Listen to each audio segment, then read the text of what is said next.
አምላክ ነው ብሎ ነው አተኩሮ የሚጽፈው።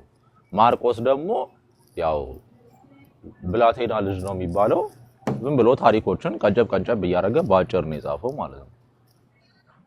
ይሄ ለማለት ነው። ቴንክ ዩ። እስኪ ተጨማሪ ምስጋና ከሰጠሁት እስኪ በሌላውን ከአራቱ ወንጌላቶች ኢየሱስ ከመቃብር በተነሳ ሰዓት ያሉትን ልዩነቶች ሊጨምርልህ እና ሌላ ጥያቄ እንጠይቃለን። እሺ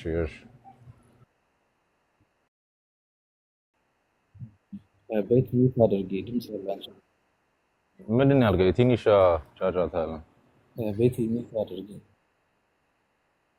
ሳማን ሚት አድርጓት ቤትን አንዴ።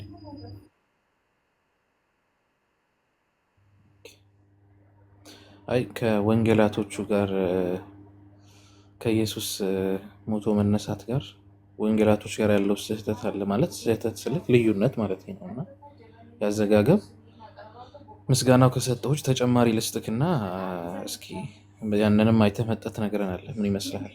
አዎ ተመልክቼዋለሁ። መጨረሻ ስለ ትንሳኤው በኋላ ስለታየው እንትን መግደላዊት ማርያም ምናምን በሚለው ነው አይደለ?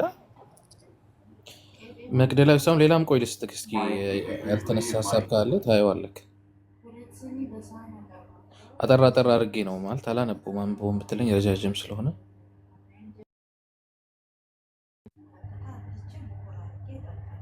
እሺ አንዴ just a minute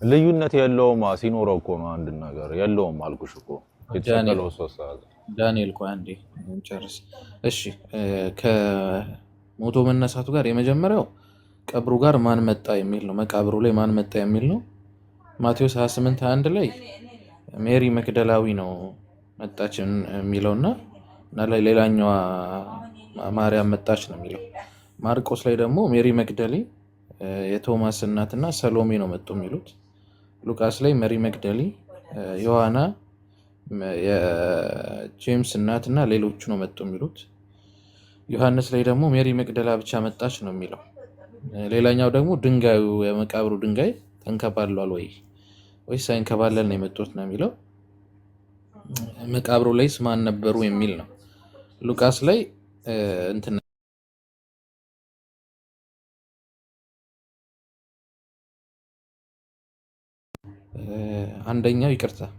አንደኛው ላይ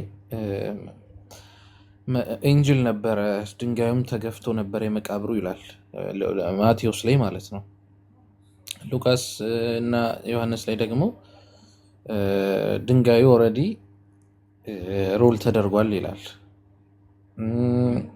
መቃብሩ ላይስ ማን ነበረ መቃብሩ በተከፈተ ሰዓት ማን ተገኝቷል መቃብሩ ላይ ሲባል ማቴዎስ ላይ አንድ መልአክ ነበረ ማርቆስ ላይ ደግሞ አንድ ወጣት ነበረ ነጭ ልብስ ለብሶ ይላል ሉቃስ ላይ ደግሞ ሁለት ወንዶች ነበሩ ደስ የሚል ልብስ አድርገው ይላል ዮሐንስ ላይ ደግሞ ሁለት መላእክት ነበሩ ይላል እንግዲህ ይሄ አዘጋገባቸው ስህተት ነው ማለት ነው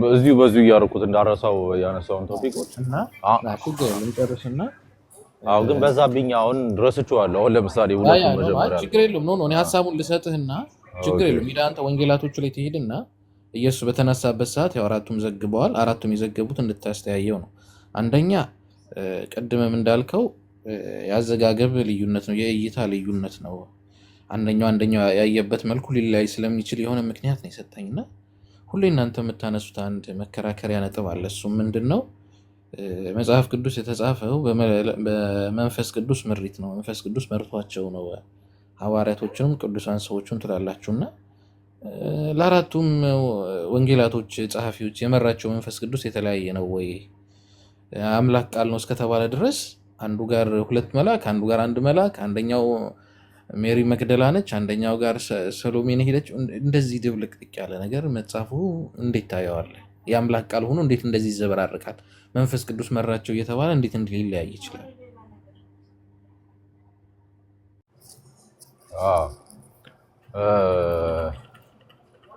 እኔ ብዙ ጊዜ ብየዋለሁ። እኔ መጽሐፍ ቅዱስ የአምላክ ቃል ይመራል፣ የአምላክ መንፈስ ይመራችኋል ወይ? አዎ። ግን እኔ የምመለከትበት ወይ የተለየ ነው ከሌላ ሰው። ብዙም ሰጥቼበታለሁ ይሄንን እንትን። ግን ያነሳው ላይ አንዳንድ ነገሮች ልበል። መጽሐፍ ቅዱስ መላእክቶች በሰው መልክ እንደሚገለጡ ሰዎች መጽሐፍ ቅዱስ ይናገራል። አሁን ለምሳሌ ዘፍጥረት ላይ ሶስቱ የተገለጡት ሰዎች ሁለቱ መላእክት ነበሩ ይለዋል። ስለዚህ በዛ አንጻር ማየት አለብህ። ያንኛው መላእክ ሲለው አይዴንቲቲያቸውን ነው የሚገልጸው ያለው። እነዛ ደግሞ ሁለት ሰዎች ነበሩ የሚለው ያው መላእክቶች እንደሆኑ ግልጽ ነው ማለት ነው። ምክንያቱም መላእክቶች በሰዎች መልክ ተገልጠዋል ብዙ ጊዜ መጽሐፍ ቅዱስ ከብሉይ ኪዳን ጀምሮ ማለት ነው። ለምሳሌ ኢየሱስ ክርስቶስ ሲያርግ ሁለት ነጫጭ ልብስ የለበሱ ሰዎች እነሆ ቆመው ይልና መላእክቶች እንደሆኑ ይናገራል። ለምንድን ነው እንዲህ ትኩር ብላችሁ የምታዩት ብሎ ሲናገሯቸው እናያለን። ስለ ምንድነው ስለ መቃብሩ ከሆነ የጠየቀኝ እንግዲህ እኔ ታሪኮችን ሳነብ ምንድነው ኦኬ የዘገባ ላይ የስም ልዩነት ምናምን አለው። እኔ ይሄን ነገር የምቀበለው ነገር ነው። ለኔ ብዙም ሰርፕራይዝ አያደርገኝም። ግን ባጭሩ ምንድነው ካልከኝ ታሪኩን ሙሉ ወንጌላቶቹን አራቱን መጽሐፍ ስታነብ እንዴት ነው የምታየው? የዚህን ሲኔሪዮ የተደረገው ነገር እንዴት ነው የምታየው ካልከኝ ኦኬ በአንደኛ ደረጃ መቃብሩ የታተመ መቃብር ነው። የታተመ ማለት ሲል የተደረገ ነው በድንጋይ።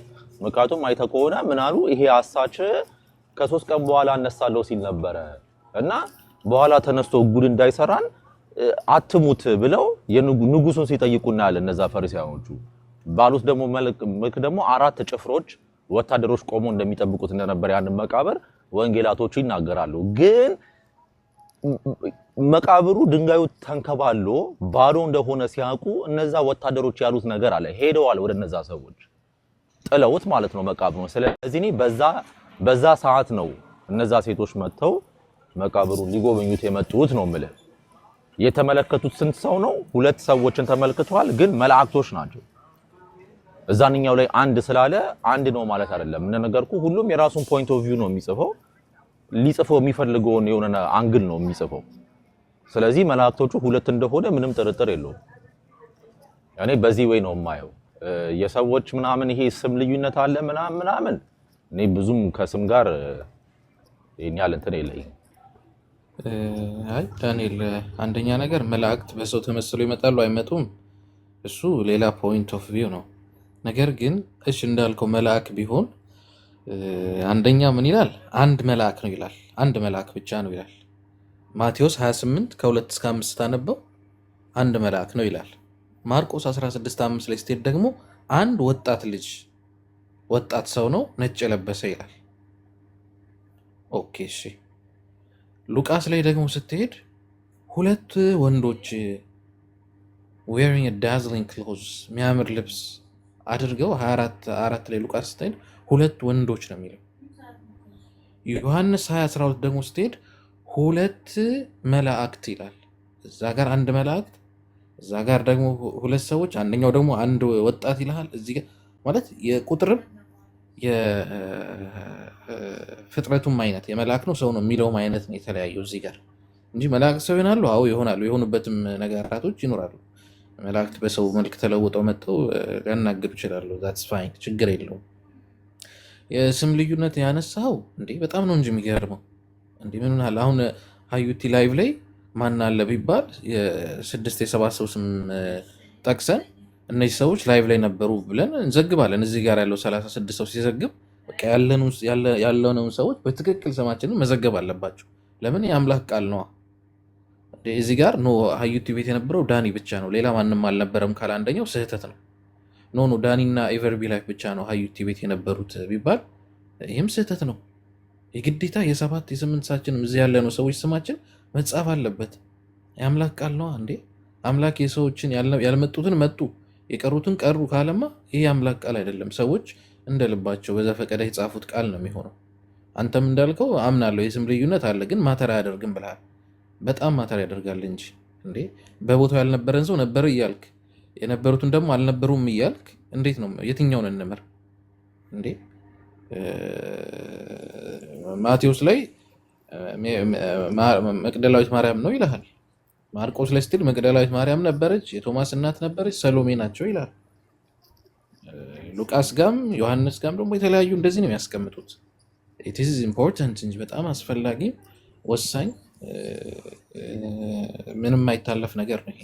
በጣም እኔ ይሄንን ያልኩበት ምክንያት ለምንድን ነው እነዛ ሰዎች የሉም እያልኩኝ አይደለም፣ ግን ስማቸው ተጠቅሶ ሊጽፈው የፈለገው ያ ጸሐፊ የነሱን ከሆነ እኔ ላይ ምንም የሚያመጣብኝ ኮንፊውዥን የለም። ምክንያቱም አንደኛ ወንጌል ምንድነው ኮሩ ካልከኝ ስለ ስም ማጥናት ወይ ስለ መላእክቶች ይኑሩ አይኑሩ ስለሚለው አይደለም። ዋናው ኢየሱስ ክርስቶስ ተሰቅሎ ተነስቷል። በቃ ይሄን ነገር ዘግቦታል አልዘገቡትም ነው። ሲቀጥል ደግሞ እንዳልኩ ደግሞ ሁሌም ቢሆን እኔ አይቼዋለሁ የማርቆስ ወንጌል እንደነገርኩ ከማቴዎስ ወንጌል እያየ ቀንጨብ ያለ ታሪክን ነው የጻፈው።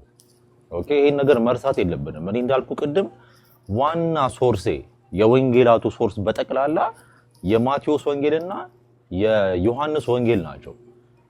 ምክንያቱም እነዚህ ራሳቸው ሰዎች አሁን ለምሳሌ ዮሐንስ መልእክቱ ላይ ይጽፈዋል። በቃ ይሄ ነው የኔ ዋና መሰረቴ ሐዋርያቶች ናቸው እንጂ የሉቃስ ዘገባ አይደለም። እኔ እምነቴ ወይ የማርቆስ ዘገባ አይደለም። የማቴዎስና የዮሐንስ ዘገባ ነው ለኔ አፕሩቫል የሚሰጠኝ። ኢየሱስ ክርስቶስ ሞቶ ተነስቶ አርጓል።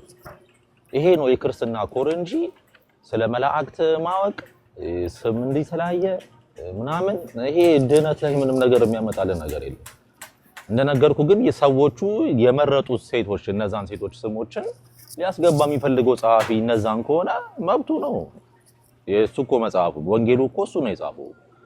ቅድም እንዳልኩ ነው ፖይንት ኦፍ ቪውዎቻቸው የሁለት የአራቱም ይለያያል። ፎከስ ሊያደርጉ የሚፈልጉት ነገር አለ። ስለዚህ እኔ ብዙም የኛል ለኔ ነው ማለት አላቅም ሰው ይላል። ከማቴዎስና ከዮሐንስ ሲገለብጡ ያልጻፉትን ገልብጧል እያልከኝ ነው? ዮሐንስና ማቴዎስ ያልጻፉትን ሳይሆን ሊጽፈው ፎከስ ይሄን ታሪክ አንብቦ ፎከስ አድርጎ ሊጽፈው የሚያስበው ነገር ከየትኛው እንደሆነ ማርቆስ አሁን ለምሳሌ ከተመለከትከው ለምሳሌ በቃ ቀንጨብ በቃ ፍጥን ያለ መጽሐፍ ነው። በጣም አጭር ነው፣ ትንሽ ነው። እንደውም በታሪክ እንደውም ምን ይባላል የሚጠቀማቸው የግሪክ ቋንቋ የበሰለ ቋንቋ አይደለም ነው የሚሉት። ልጅ ነው በቃ ማርቆስ ገና ብላቴና ልጅ ነው፣ ቲኔጀር ልጅ ነው። ያንን ሁሉ ፐርስፔክቲቭ ማስገባት አለበት አንድ መጽሐፍ ስታነው። ስለዚህ የሉቃስ ማን ነው የማርቆስ እንደዛ ብሎ መጽሐፍ ለኔ ብዙም እንደነገርኩ ነው። እኔ ማቴዎስና ዮሐንስ መጽሐፍ ሳይሆን ዳኒ ደምሰው ለምሳሌ አልኩት ምሳሌ ሰጥ እዚህ ላይ እኔ አሁን ማቴዎስ ነኝ ልበልና ማቴዎስ ላይ እዚህ ላይ ዳንኤል ብቻ ነው ያለው ብዬ ጻፍኩ። ከዛ at some point ታች ደግሞ ያለ ሰው ይመጣና ከኔ ጻፍኩትን ወስዶ ከኔ በመነሳት እየጻፈ ካለ እኔ ዳንኤል ብቻ አለ ብዬ ጻፍኩትን ነው እንጂ መልሶ መጻፍ ያለበት ከጻፈ ዳንኤል ነበረ አበበም ነበረ ከበደም ቤተልሔም ብሎ ተጨማመረ። እኔ ያልጻፍኩትን ነገር እየጻፈ ነው እየጨመረ እየቀነሰ ነው። እዚህ ጋር እንዴት ነው ትክክል የሚሆነው ዳንኤል? ለኔ እንደነገርኩ ነው የስም ላይ እነዛ ሰዎች የሉ ማለት አይደለም። ላንተ እኮ ነው ላንተ ኖርማል ሊሆን ይችላል፣ ግን የአምላክ ቃል ነው። እንደገና ደግሞ ሚዛን አለ እዚህ ጋር። የአምላክ ቃል ምናምን የሚባል አንተ ነው ያልከው ብራዘር። እንደዚህ የሚባል ፍልስፍና የለም። የአምላክ ቃል አይደለም። የአምላክ ቃል ስትል እግዚአብሔር ነው ጽፎ የሚሰጥ መጽሐፉ ወይስ የአምላክ ነው? መጽሐፍ ቅዱስ ማን ቃል ነው ዳንኤል? ምንም የአምላክ ቃል የሚባል ነገር የለም በክርስትና እንደዚህ አይነት ነገር የለም። ታዲያ አምላክ ቃል ካልሆነማ ምን አከራከረ? እኔ እኮ የሰዎች ጽህፈት ከሆነ ዊካና ግሬ ታዲያ ድሮስ ምን ቁርአን ውስጥ ሰው አይደለ እንዴ የሚጽፈው በእጁ አምላክ ነው በእጁ ጽፎ ቁርአን ከፈለ ቁርአን የአምላክ በቃ ታዲያ ታሪኩ የማን ነው? የአምላክ ታሪክ ነው። ይሄ ማለት ግን መጽሐፉ ወይ ቃሉ የአምላክ ነው ማለት አይደለም። ያኔ በጣም ቢቋለዚ ነው። ስለ ቁርአን ተሳስተህ ምንም መሳሳተው ነገር የለም። ወደድክም ጠላህም ሰው ነው የጻፈው አይደለ እንዴ? ሰው ነው እኮ በሰው አይደለም የሚጻፈው። ስለ ቁርአን ተሳስተህ ስለ ቃሉ አይደለም እኔ የምልህ። ቃሉ ያላ ነው ቢልህም አደንፍ ደዴ ሰዎች ናቸው መጽሐፍት ላይ ያስገበሩት ገባ አይደለ እንጂ እግዚአብሔር በእጁ አይጽፍም መጽሐፍ ቁጭ ብሎ ገባ ያስገኛል። ለዚህ ተሳስተሃል። ከፈለክ ጠይቀኝና መልስልሃለሁ። ቁርአን ላይ ግን መጽሐፍ ቅዱስ ያው የአምላክ ቃል አይደለም ሰዎች ነው የጻፉት ብለሃል። ስለዚህ ቆይ ቁርአኑ አምላክ ነው የጻፈው ነው የምትለኝ? በጣም ጥሩ። ስለ ቁርአን ከጠየቀኝ ቁርአን እንዴት ነው የወረደው የሚለውን ማየት ያለብን መጀመሪያ። አውቃለሁ እንዴት እንደወረደማ። እንዴት ነው አስረዳኝ እስኪ መረዳትን ልስማ። በጣም ጥሩ። አላህ ቃሉን በጅብሪል በኩል አማካኝነት አድርጎ ጅብሪል ቅራው ይለዋል መሐመድን which means በልቡ ያስቀምጠዋል። ያሸመድደዋል ማለት ነው። ከዚህ የሸመደደውን ሄዶ ጻፈው። ይሄ ነው ምን አይደለ? አልሳሳትኩም። ይሄ የሸመደደውን ጽፎታል አጽፎታል። ያው እሱ መጽሐፍ ስለማይችል አስተምሮ ለሌሎቹ ለተማሪዎቹ በተለያዩ ሰዎች አጽፎታል። ግን መጽሐፍ ቅዱስ ደግሞ እዚህ ጋር ማን የጻፈላቸው? ራሳቸው ነው። መልአክ መጥቶ አጽፏቸዋል። እነሱ በመንፈስ ቅዱስ ምሪት ነው የጻፉት። በመንፈስ ቅዱስ ምሪት ነው የጻፉት።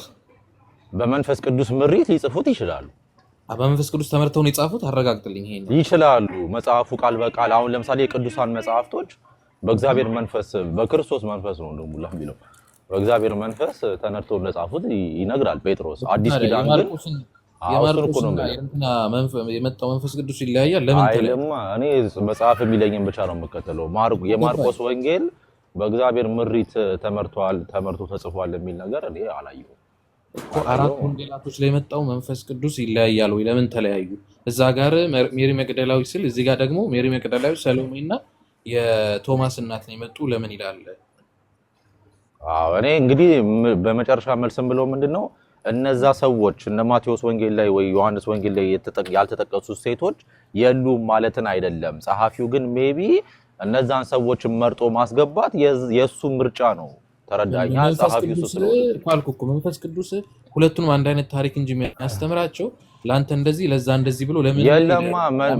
መንፈስ ቅዱስ ወንጌላቶችን አጻፋቸው የሚል መረጃ የለማ? እኔ በየለ መረጃ እንደዛ ትበለኛ ዳኒ ብራዘር እንዴ መንፈስ ቅዱስ ምሪት ነው የጻፉት እያልከኝ ነው? ራስህ ቅዱሳን መጽሐፍት ነው ያልኩት እኔ። የነቢያት መጽሐፍትና የነ ሙሴ መጽሐፍት በመንፈስ ቅዱስ ምሪት እንደጻፉት ጴጥሮስ ይነግረናል። ግን የማርቆስ ወንጌል እንዲህ ተጽፏል የሚል ነገር እኔ አላየሁም። ስለዚህ ስሞቹ እሱ ሊያስገባው የሚፈልጋቸውን ስሞችን አስገብቷል። ምክንያቱም ባለቤቱ እሱ ነው የወንጌሉ። ግን ከፈለክ የነቢያትን መጽሐፍ ራሱ ማን ነው የጻፈው? ኦሪት ጋር ከሄድክ የሙሴን መጽሐፍ ማን ነው የጻፈው? የሙሴን መጽሐፍ ራሱና ወደ መጨረሻ አካባቢ ኢያሱ ጽፎታል። እንዴ እኮ በጣም ክሊር ነው። እሺ በቃ ሌላ ርዕስ አንግባ። በቃ ማን ነው ታዲያ ሌላ የጻፈው? እስኪ ንገረኛ። ከመሳቅ ይልቅ ይሄ በለኝ።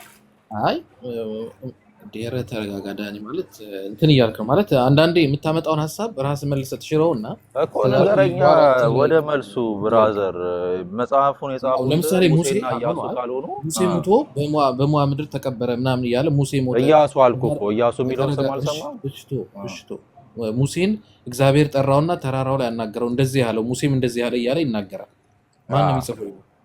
ሙሴ በመንፈስ ቅዱስ ምሪት ጽፎታል። እያንዳንዱ ነገር እንዴ ሙሴ እግዚአብሔር እንደዚህ ያለኝ እኔ እንደዚህ ያልኩት ነው እንጂ ማለት ያለበት ሙሴን እግዚአብሔር እንደዚህ ያለው እግዚአብሔርም እንዲህ ያለው ብሎ ማን ነው የሚጽፈው? እንዴ አንተ ያዝከው መጽሐፍ ተርድ ፐርሰን አለ እንዴ የተጻፈው?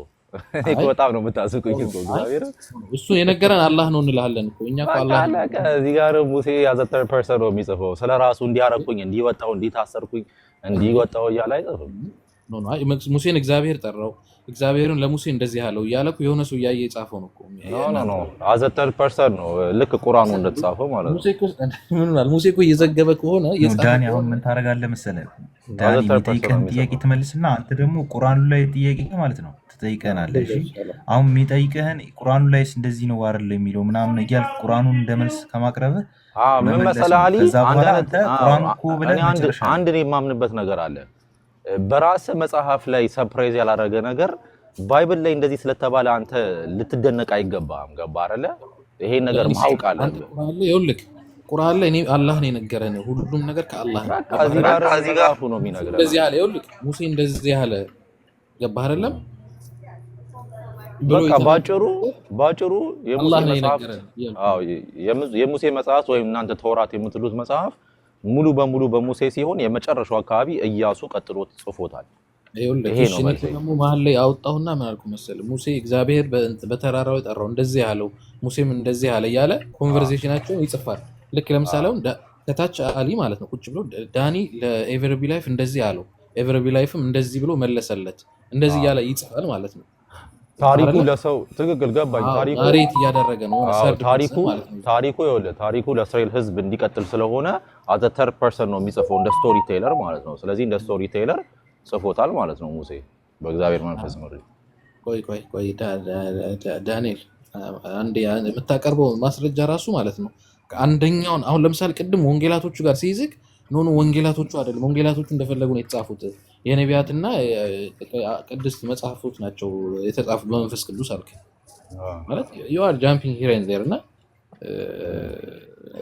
ጥያቄው ለነፍስህ ነው ማለት እኔ ዛሬ እዚህ ላይ እንትን ብለኝ ልወጣ ልትሄድ ትችላለህ it's fine but ባይ ዘ ዌይ ይሄ የሞተር ምናምን እንትን የለኝም ማለት አንድ ሰው ከተቀበለ ይቀበላል ካልተቀበለ ምርጫው ብዬ ማምን ሰው ነኝ ያው የግዴታ መለካካት የለብንም ወይ እኔ ዕውቀት ወይ አንተ አዋቂ ነህ ያልኩ ሳይሆን ባጭሩ as a third person storyteller ነው የጻፈው ሙሴ ምክንያቱም እግዚአብሔር በመጀመሪያው ሰማይና ምድርን ፈጠረ ሲል አንተ እግዚአብሔር በመጀመሪያው ብሎ እንዲህ ብሎ ነገረኝ ብለ ኤክስፔክት ማድረግ የለብህም ጽሁፍን ስቶሪ ስቶሪስ የሚጽፈው as a third person ይወሰርክ ያለው ባህረለ እኔ የሰጠው ኤግዛምፕል ሙሴ በተራራው ላይ እግዚአብሔር እንደዚህ ያለው እግዚአብሔርም እንደዚህ ብሎ መለሰለት ይላል ባህረለ አዎ እዛ ጋር ሙሴ ለእግዚአብሔርም በተራራው ላይ ወጥቼ አገኘሁት እንደዚህም አልኩት እንደዚህም አለኝ ወይ ደግሞ እግዚአብሔር ከነገረው ሙሴንም በተራራው ላይ ጠራሁት እንደዚህም አልኩት ሙሴም እንደዚህ አለኝ ባህረለ ኮንቨርሴሽናቸውን እዛ ጋር እንደዛ ነው ማስቀመጥ ያለበት አይ አንተ ሙሴን እንዴት አድርጎ መጻፍ እንዳለበት አንተ ልትነግሯት አረ እኔ ለሙሴ አልነገርኩትም አንተ መንፈስ ቅዱስ እንዴት እንደጻፈውና እንዴት እንደነገረው ነው ግራ ይገባኝ ለዛ አዎ ነገርኩ እኮ በቃ ዘ ስቶሪ ነው የሚነግረው ዘ ስቶሪ ቴለር ቡክ በቃ ጄኔሲስ ሙሉ ቶራውን ከተካየ እስ ስቶሪ ስለዚህ ስቶሪውን የሚጽፈው as a third person ነው እንጂ ራሱን እንደ first person አድርጎ አልጻፈውም ምክንያቱም እኔ አሁን ለምሳሌ አንድን የታሪክ መጽሐፍ ሙሴ እንደዚህ አለኝ ብሎ ቢጽፍ ይሄ የመጽሐፍ እንትን አይደለም መጽሐፍ እንደዛ አይጻፍ as a third person ነው የሚጻፈው አንተ እንዴ ባዮግራፊና መጽሐፎች እኮ ሁሉ አሉ ይጻፋሉ አይ መጽሐፍና ባዮግራፊና ይሄ ነው ግን ብቻ ግን አንተ ነህ ሲል ጠይቅ እስቲ አሁን ይሄ እኔ መልሼ ይላል እንዲህ ነው ብያለሁ ያው ተቀበለዋል ለምንድን ነው ቁርአኑ አላህ ምንድነው መሐመድ ነብዩ መሐመድ ማነው ገብርኤል መጥቶ እንዲህ አለኝ ብሎ ለምን ነው የማይጽፈው ለምንድን ነው as a third person የሚጻፈው ነው as a third person የጻፈውን አንቀጽ ማምጣት ትችላለህ ግን እዚህ ጋር አንደኛ ነገር መልአኩ ገብርኤል ማድረስ ነው በአላህ ነግረዋል ቃሉን ነብዩ መሐመድ ላይ ሰለላሁ ዐለይሂ ወሰለም ማስቀመጥ ያለበት ያን ቃል መጥቶ ነው የሚያስቀምጥ እንጂ አንተ እንደምትለው ይሄ በአላህ Subhanahu Wa Ta'ala እና በነብያችን መካከል ያለ መልእክተኛ ነው መልእክት አድራሽ ነው እንጂ ገብርኤል የሰማው መጥቶ አላህ እንዲህ ብሏል አይደለም የሚያወርደው አላህ የተላከውን ራእይ ግልጠተ መለኮት ይነግራቸዋል እንደዚህም አለኝ እያለ ለምን አልጻፈውም ነው ማለት ያው ገብርኤል ሰምቶ ከሆነ ከአላህ የሚጽፈው የአላህ ንግግር እንዲህ አለኝ ገብርኤል መጥቶ አዎ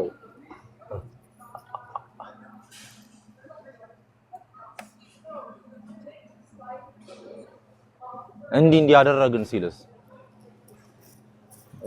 ማን ነው የሚናገረው እዚህ ጋር ተረዳው ነገር ምን መሰለክ አሁን ለምሳሌ እዚህ ጋር ገባህ አይደለም እኔማ አላህ የተናገረው ነገር አለ ገባህ አይደለም ለምሳሌ ቁል ሁወላሁ አሐድ አላሁ ሰመድ ለም የሊድ ወለም ይውለድ ወለም የኩን ለሁ ኩፉወን አሐድ በል እርሱ አላህ አንድ ነው አልወለደም አልተወለደም ብሎ አላህ Subhanahu Wa Ta'ala ነብዩ መሐመድ ላይ እንዲደርስ የመለክት ሲፈልግ ለመላኩ ገብርኤል ይነግረዋል መላኩ ገብርኤል ሄዶ ነብያችን ሰለላሁ ዐለይሂ ወሰለም ልብ ውስጥ ያስቀምጠዋል መልእክቱ የተነገረው ሳይቀንስ ሳይጨምር ማለት ነው እንጂ አላህ እንዲህ ብለዋል እንደዚህ ተብሏል አይደለም ይሄ ናሬሽን አይደለም ይሄ ሪቪሌሽን ነው ማይ ብራዘር ግልጠተ መለኮት ይሄም እኮ እዛ ጋር እኮ ነው መለኮሪም እዚህ ጋር አይ ነው እዛ ጋር ናሬሽን ነው ማይ ብራዘር ናሬት ያደረገ ብቻ ይሄ ነው ባጭሩ ሙሉ መጽሐፉን የጻፈው as a third person ነው ምክንያቱም ስቶሪ ነው የሚናገር ያለው አይ ነው ስለ ሙሴ ከሆነ ስለ ቁርአን ከሆነ ግን ተሳስተ ይሄ ነው እንግዲህ መልሴ በቃ as a third person ነው የጻፈው ልክ ነህ ለአንተ እኮ መልስ ሊሆን ይችላል ግን ፈጽሞ አይገናኝም ከቁርአኑ ጋር ማለት ነው ለምሳሌ አሁን እኮ ቤት ያነሳችልህ ፖይንት አለ አሁን ቅድም ካነሳው መልስ ጋር ይመሳሰላል ሱኑ እኮ ነው የምልህ አሁን ለምሳሌ የተሰጠኝ መልስ ይሄ ምንም ሴንስም አይሰጠኝም ግን agree to disagree ብዬ አልፈዋለሁ ምክንያቱም ያው ነው ካለኝ እንግዲህ ነው በቃ ምንም ማድረግ አልችልም እሺ አሊ እንዴት ነህ በለኝ እስቲ አሊ እንዴት ነህ በለኝ አሊ እንዴት ነህ በቃ አለቀ ይሄ ነው ጅብሪል የሚቀበለውን ቃል ስትሬት ነው በቃ ቀጥታ ይነግራችኋል ሁሉም መተው ቀጥታ አሁን አንተ እኔ በለኝ በል እንዳልኩ ማለት ነው አሊ እንዴት ነህ በል አልኩ አይደል ሄደህ ለኔ የምትለኝ አሊ እንዴት ነህ ነው በቃ አለቀ ይሄ ነው እንትን የሚባለው። ግን አይገናኝም። ቅድም ከሙሴ ጋር ካነሳው ጋር ምንም ነው አይገናኝም። ያንተ የራስህን መልስ አስቀምጠሃል። እሱ ችግር የለም። በቃ የሚቀበለው ይቀበለዋል፣ ማይቀበለው አይቀበለውም። ግን አይገናኝም ከነ ማለት ነው። ኖ እኔ ያገናኘሁት አይደለም። እንደዛ ሲባል ስለማለት ፈልጌ ነው እንጂ እኔማ በቃ ነው ከተባለ እኮ አይ ሪስፔክት ዳት። በቃ ነው በቃ ሁሉም የራሱ የሆነ እንትን አለው አይደለ? መጽሐፉ አንደነት አለ።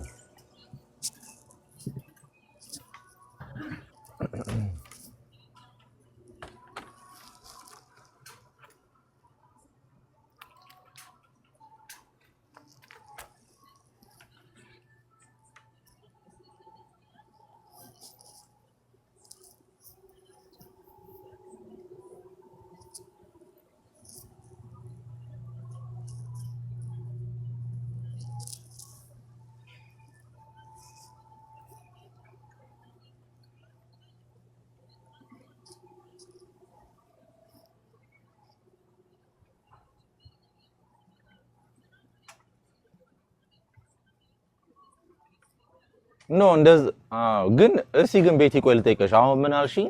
አላህ ፊት ለፊት ከሰው ጋር አያወራም ብለሽ አልሽኝ። ለዛ አማካኝነት ነው። በጣም ጥሩ ገባኝ፣ ችግር የለውም። አሁን እኔ ጥያቄ ምንድነው ለሙሴ በድምጽ እንዳናገረው ነው የምትናገሩት። ስለዚህ አሁን ለነብዩ መሐመድ ሲሆን ምን ይቀያይራል ማለት ነው ሐሳቡን ወይስ አይችልም ነው? ደዘማር እግዚአብሔር ነው አይደል? ይለወጣል እንደ እግዚአብሔር ፋራዌ ሆነ ምን ሆነ አንድ ነው። ዳኒ እዚህ ጋር ሮንግ ነገር የተረዳኸው ኤብሪ ላይ አስተካክልለት። ዳኒ ተሳስተሃል።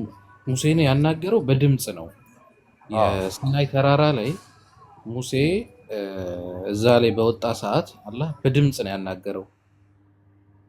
ሙሴ ጫማህን አውልቅ፣ ይሄ የተከበረው ተራራ ላይ ነው ያለው ብሎ አላህ ካናገረው በኋላ ወደ ፈርዖን እንደሚልከው በተአምራት በተለያዩ ትእዛዛት እንደሚልከው አናግሮታል። በድምጽ ነው ትእዛዝ የሰጠው እንጂ ራሱን ፊዚካሊ እንደዚህ ገልጾ ማለት በአይን በሚታይ መልኩ አይደለም። በድምጽ ቢሆን ነብዩ መሐመድም አናግረውታል። አላህ Subhanahu Wa Ta'ala በኢስራና ሚራጅ ጉዞ ላይ አርሽ ድረስ በመሄድ አናግሮታል። ሶላቱን ለማስቀነስ ምናምን አውቃለሁ። አሁን የኔ ጥያቄ እኮ ምንድነው አሁን ቤቲ ፊት ለፊት አይነጋገርም ማለችኝ። እኔ አሁን ይገለጥ እያልኩኝ አይደለም። ኦፍ ኮርስ አምላክ በሙሉ ክብሩ ይገለጥ አይችልም። አልገባኝም። ፊት ለፊት ስትል ምን ለማለት እንደዚህ እንደኔና እንዳንተ ጠረጴዛ ላይ ቁጭ ብሎ እንዴት ኖ የትኛውም አምላክ የምትለው አካል እንደዛ ሊገለጥ አይችልም። እሺ ልታየው አትችልም። አሁን እኔ ጥያቄ ምንድነው ቃሉ ሲመጣ እንግዲህ ይሄ ሲሪየስ ነገር ነው። አሁን ሙሴን አሁን በድምጽ አናግሮታል አልክ። ቁርአኑም ይለዋል በድምጽ አናግሮታል አይደለ? በእሳት ውስጥ ሆኖ በድምጽ አናግሮታል። ድምጽ ወጥቷል ከዛ ከእሳት ውስጥ። አሁን ለምንድን ነው ነብዩ መሐመድን ራሱ በድምጽ እንደዚህ ለምን አያናግረውም? መካከለኝነት ለምን ያስፈልገዋል? ወይ ሌሎችን ነቢያቶችን ስንመለከት በድምጽ ቀጥታ ለምን አያናግራቸውም? እነ ሙሴ እንዳናገራቸው አብርሃም እንዳናገረው። አንደኛ ነገር ነብዩ መሐመድን አንድ ጊዜ አናግራቸዋል ብያለሁ። መጽሐፍ ቅዱስ ላይ እግዚአብሔር ይሄ መስፈርት አይደለም። እግዚአብሔር ሁሌ በድምጽ ያናግራቸው የሚል የለም። ከፈለክ እኔ ከመጽሐፍ ቅዱስም ከቁርአን ላይ ካሉት ነቢያቶች ከሙሴ ውጭ አላህ በድምጽ ቀጥታ ያናገረው ነቢይ የለም የተጠቀሰ ማለት ነው። ሌሎችም በመላእክት ነው፣ በግልጠተ መለኮት በመላእክት እንዲሁም በህልም አላህ ያናገራቸዋል። ከዛ ውጭ ግን አንተ ቀጥታ ማናገር አለበትም ነቢይ ለመባል ትክክለኛነት መስፈርት ነው ካልከኝ እኔም ሌላ በጣም ትልቅ የሆነ መስፈርት ነው የሚሆነው። አንተም ላይ ራስህ ኖ እኔ መስፈርት ነው አላልኩኝም። ምንድነው በድምጽ ከተሰማ በጣም ረጅም ነው ማለት ላይክ እኔ አሁን ለምሳሌ just as a question ቁርአኑ የሚወርደው አሁን ይሄ በቃ ሲሪየስ ነገር ነው። ገባ የሆነ የሚመልስ ሰው ነው ለማስተካከል ምናምን ነው አይደል የወረደው ቁርአኑ። እንግዲህ እንደዛ ነው ሲሪየስ የሆነ መረጃ ይዞ ለምንድን ነው መካከለኝነት ጅብሪል ሊገባ የሚገባው? ማለት ቀጥታ በድምጽ ሊያናገሩ ያ ጀማ ሰላም አለይኩም ወራህመቱላሂ ወበረካቱ። ወአለይኩም ቤትዬ ደግሞ አፉ በይ ደህና ነህ?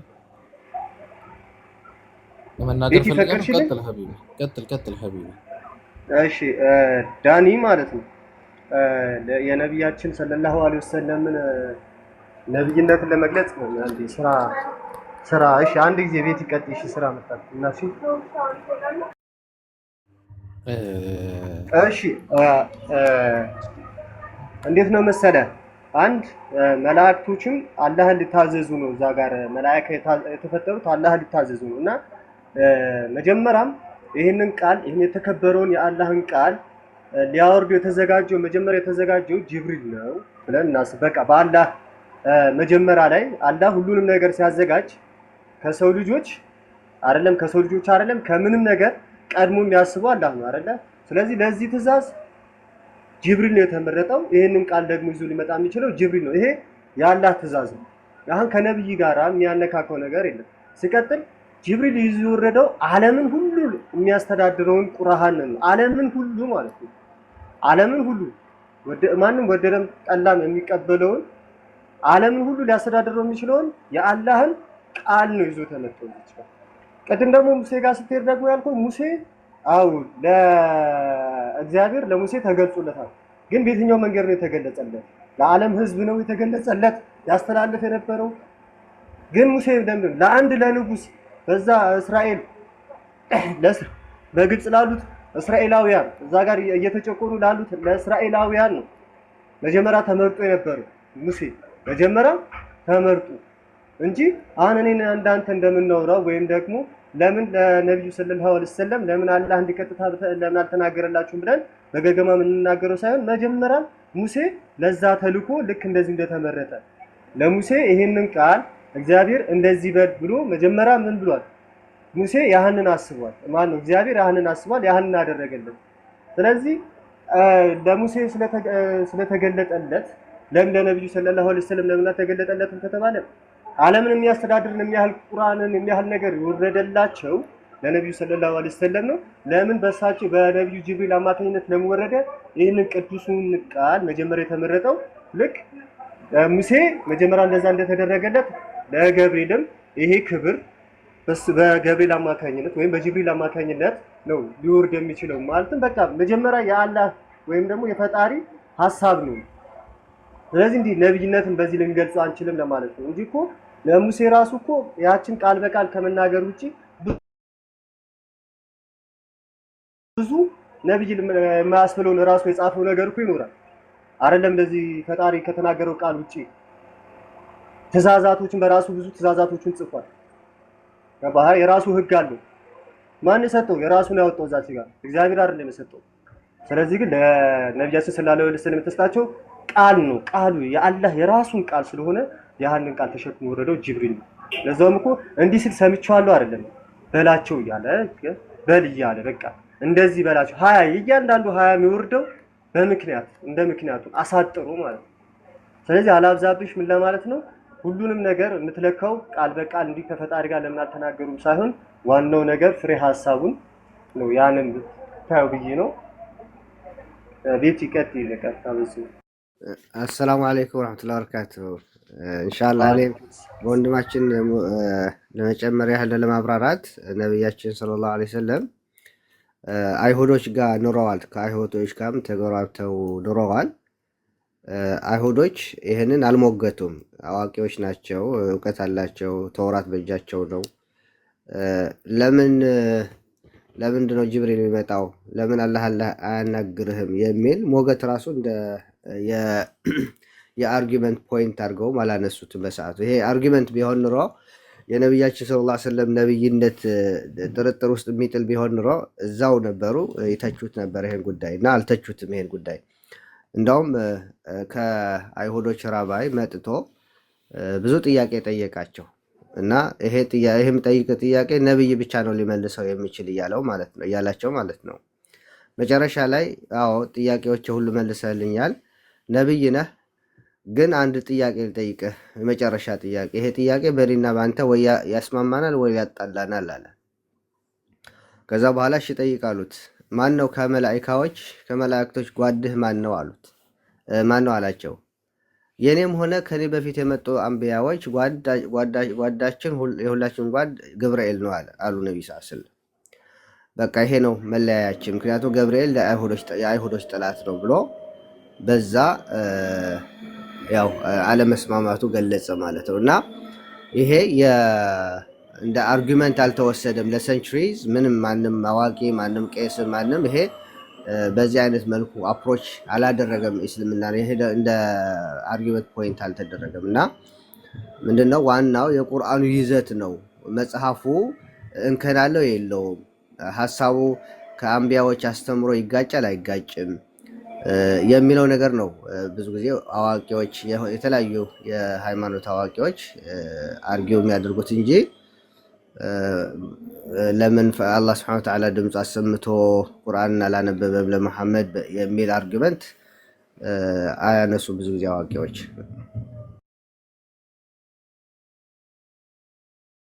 ኦኬ እሺ ቴንክ ዩ።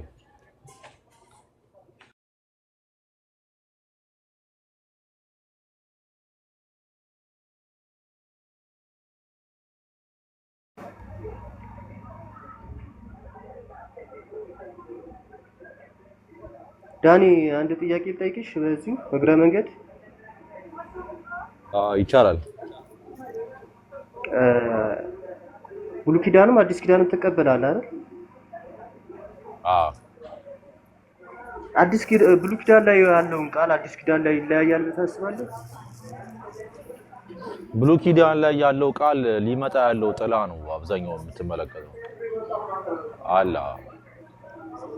እሺ በመጽሐፍ ቅዱስ ላይ ይጨመርበታል የሚል አለ። ለምሳሌ አሁን በስላሴ አማኝም ሆነ እንግዲህ መጽሐፍ ቅዱስ ነው። ቅዱስ የተባለ ቃል እኔ አሁን መጽሐፍ ቅዱስ ብዬ ምጠራለ እኔ መጀመሪያ ላይም መጽሐፍ ቅዱስ ተከታይ ስለነበር መጽሐፍ ቅዱስ ማለት ቅዱስ የሆነ ነገር ቅዱስ ማለት ያው ፈጣሪ ነውና የፈጣሪን የሆነ ቅዱስን ቃል ላይ አንተ የራስን ሐሳብ መጨመር ትችላለህ? አይ ቲንክ አሳስኩኝ ኦርቶዶክስ ነበርካ? በለው በቃ ያ ነው ችግሩ። መጽሐፍ ቅዱስ ላይ አትጨምር የሚለው ስለ ዮሐንስ ራእይ ብቻ ነው እንጂ ስለሌላ ነገር አትጨምር አትቀንስ የሚባል ነገር አልጻፈም። ግን ልክ ነው መጽሐፍ ቅዱስ ላይ የጨመረም የቀነሰም ነው የሚለው በዚህ መጽሐፍ ነው ያለው። በዮሐንስ ራእይ እኮ ያው በዚህ መጽሐፍ ማለት ወይም እኔ በጻፍኩት ነው ማለት አለበት። ዮሐንስ ራእይ ብቻ ከሆነ በዚህ በዮሐንስ ራእይ ላይ ብቻ ነው ማለት አለበት። በዚህ መጽሐፍ ላይ ካለ መጽሐፉን አያካትትም፣ ሙሉ አያካትትም። በአንተ ባመጣው ሎጂክ አያካትትም። ምክንያቱም ዮሐንስ ስለጻፈው ስላየው ራእይ ተናገረና መጨረሻ ላይ በዚህ መጽሐፍት ላይ በየትኛው ራእይ መጽሐፍት ላይ የሚጨምር የሚቀንስ ቢሆን እግዚአብሔር ይሄን ሁሉ መክሰፍት አለ። የትኛው መክሰፍት አስቀድሞ የተናገረው መክሰፍቶች በእርሱ ላይ ይውረድ ብሎ ሲናገር እናያለን። ግን መጽሐፍ ቅዱስ ላይ አሁን ካለው መጽሐፍ ቅዱስ ላይ መጨመር መቀነስ ግን ይሄ ወንጀል ነው። በቃ በህግ ራሱ አይፈቅድም፣ ወንጀል ነው። እሺ አሁን ሲራክ ላይ የተጨመረ ነገር አለ። እንደውም 7 ቦታ ላይ ሲራክ ተረት ነው። ሲራክ የተረት መጽሐፍ ነው። ታዲያ ለምን የፈጣሪ ቃል ነው በሚባልበት መጽሐፍ ቅዱስ ላይ ይካተታል ሲራክ? እሱ እኮ ነው አሁን ችግሩ ምንድነው? መጽሐፍ ቅዱስ ውስጥ ያለ መጽሐፍ ተጨመሩበት እንጂ አሁን ለምሳሌ አንድ ኤግዛምፕል ልስጥ።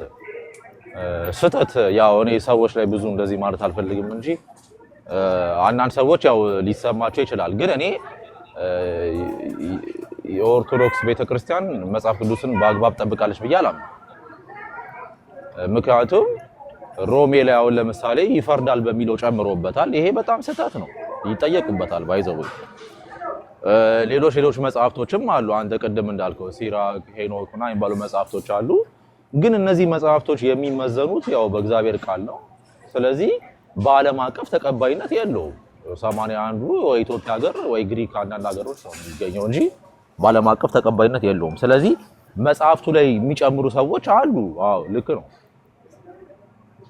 የሚጨምሩ ሰዎች አሉ። ቃላቶችንም እየሰረዙ የሚቀያይሩ የሚለዋውጡ ሰዎች አሉ። ለምንድን ነው የሚያደርጉት ካልከኝ ግን ያው ለዲሞኒሻ ይሄ ምንድነው ለዶክትሪናቸው እንዲመቻቸው ስለሚፈልጉ ሰዎችን ለማሳት የሚያደርጉት ስህተት ነው ማለት ነው። ወንጀል ነው። እኔ 66ቱ መጽሐፍ ነው የምቀበለው። 66ቱ ላይ ኢየሱስ ክርስቶስ ፈጣሪ አይደለም ነው? ፈጣሪም ሰውም ነው። እሺ አሁን ብሉይ ኪዳን ላይ ማለት ነው መቼም አሁን ሁለቴ አይጻፍም ብለኛል። ግን አሁን እንዴት መሰለህ አሁን እንደ ሰው ሁሉ አረዳድ ሊለያይ ይችላል። እዚህ ጋር ለመማማር ያህል ነው። እኔ አሁን ብሉይ ኪዳንን ሳነብ ብሉይ ኪዳን ላይ ያለውን እግዚአብሔር ራሱን ስሙን ይዤ እዚህ ጋር ደግሞ የሚመጣውን ደግሞ ያህንን ስም ከዛ ጋር ካልተነጻጸረልኝ ያህን ስም ትቼ ብሉይ ኪዳን ላይ ያለውን እግዚአብሔርን ብቻ ነው የምከተለው ብዬ ራሴን አምናለሁ። እንደ ራሴ ነው ሙሉን አላጠቃለልም እና እንደዛ ብዬ አመንኩ ልበል። ግን ብሉይ ኪዳን ላይ ምን አለ መሰለክ እግዚአብሔር ራሱ ቃሉን አውጥቶ ልክ ቅድም ቃል ለሙሴ እንደተናገረው እንዳልኩ ለሙሴ ለራሱ ምን አለ ዘጸአት 3:15 ላይ የአባቶቻችሁ አብርሃም የይስሐቅ ያዕቆብ አምላክ እኔ ነኝ፣ እኔ እግዚአብሔር ነኝ፣ ስሜም ለትውልድ ትውልድ ለዘላለሙ ይሄ ነው ይላል። ስሜም ለትውልድ ትውልድ አየ እግዚአብሔር ራሱ ቃሉን አውጥቶ መመለኪያ ስሙ ሲናገር እኔ እግዚአብሔር ይሄ ነኝ፣ እኔ ነኝ፣ ስሜም ለትውልድ ትውልድ ይተላለፋል ወይ ለትውልድ ትውልድ ነው ብሎ ሲያስተላልፍለት ለሙሴ እስካሁን ላለንበት ድረስ ይሆናልና አሁን ኢየሱስ ክርስቶስ ደግሞ ክፍለ ዘመን ላይ ያሉ ደቀ መዛሙርት ናቸው።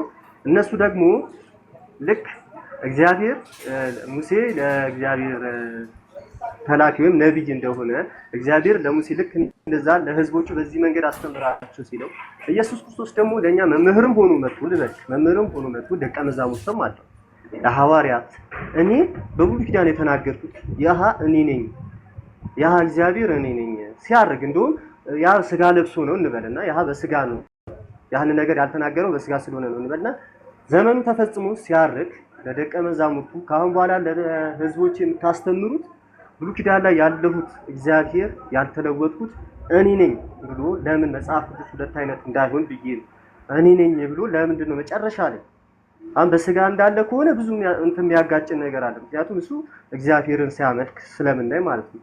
ግን እሱ ራሱ እግዚአብሔር ነው ካለ ሲያርግ በቃ አረገ በልና ሲያርግ ስራውን ጨርሶ ሲያርግ ለደቀ መዛሙርቱ ሲሰናበት ያን የተናገርኩት ዘጸአት ላይ የተናገርኩት የዘላለም ያልኩት እኔ ነኝ ለምን አላለም? እኔ ያንን ስራ ላየሁኝ እኔ የብሉይ ኪዳንን ብቻ የምቀበለው አዲስ ኪዳን ላይ እንደ አንድ ነብይ ነው የምከተለው ብዬ ነው ማምነው።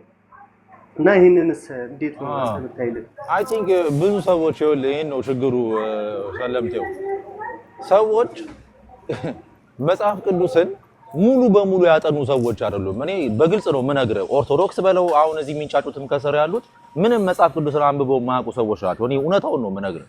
ኦኬ መጽሐፍ ቅዱስን ግን ሙሉ መጽሐፉን ከዘፍጥረት እስከ ራእይ ደጋግመህ ስታነበው ምንድነው የምትረዳው ካልከኝ የእግዚአብሔር ዓላማ ምንድነው? ክርስቶስ የሚመጣበት ዓላማ ምንድነው? ለምንድነው የሚመጣው የሚለውን ነገር ማወቅ አለብህ እኮ አይደለ? ሪዝን ያስፈልገዋል። አንደኛ ኢየሱስ ክርስቶስ እንደሚመጣ በአዲስ ኪዳን ሳይሆን በብሉይ ኪዳን የተነገረ ቃል ነው። ለምሳሌ ዳንኤል ምዕራፍ 7ን ብትመለከተው የሰው ልጅ ለሚመስለው ይለዋል። ኦኬ ወገኖች ይሉታል። ወገኖች ማለት እስራኤሎች ናቸው።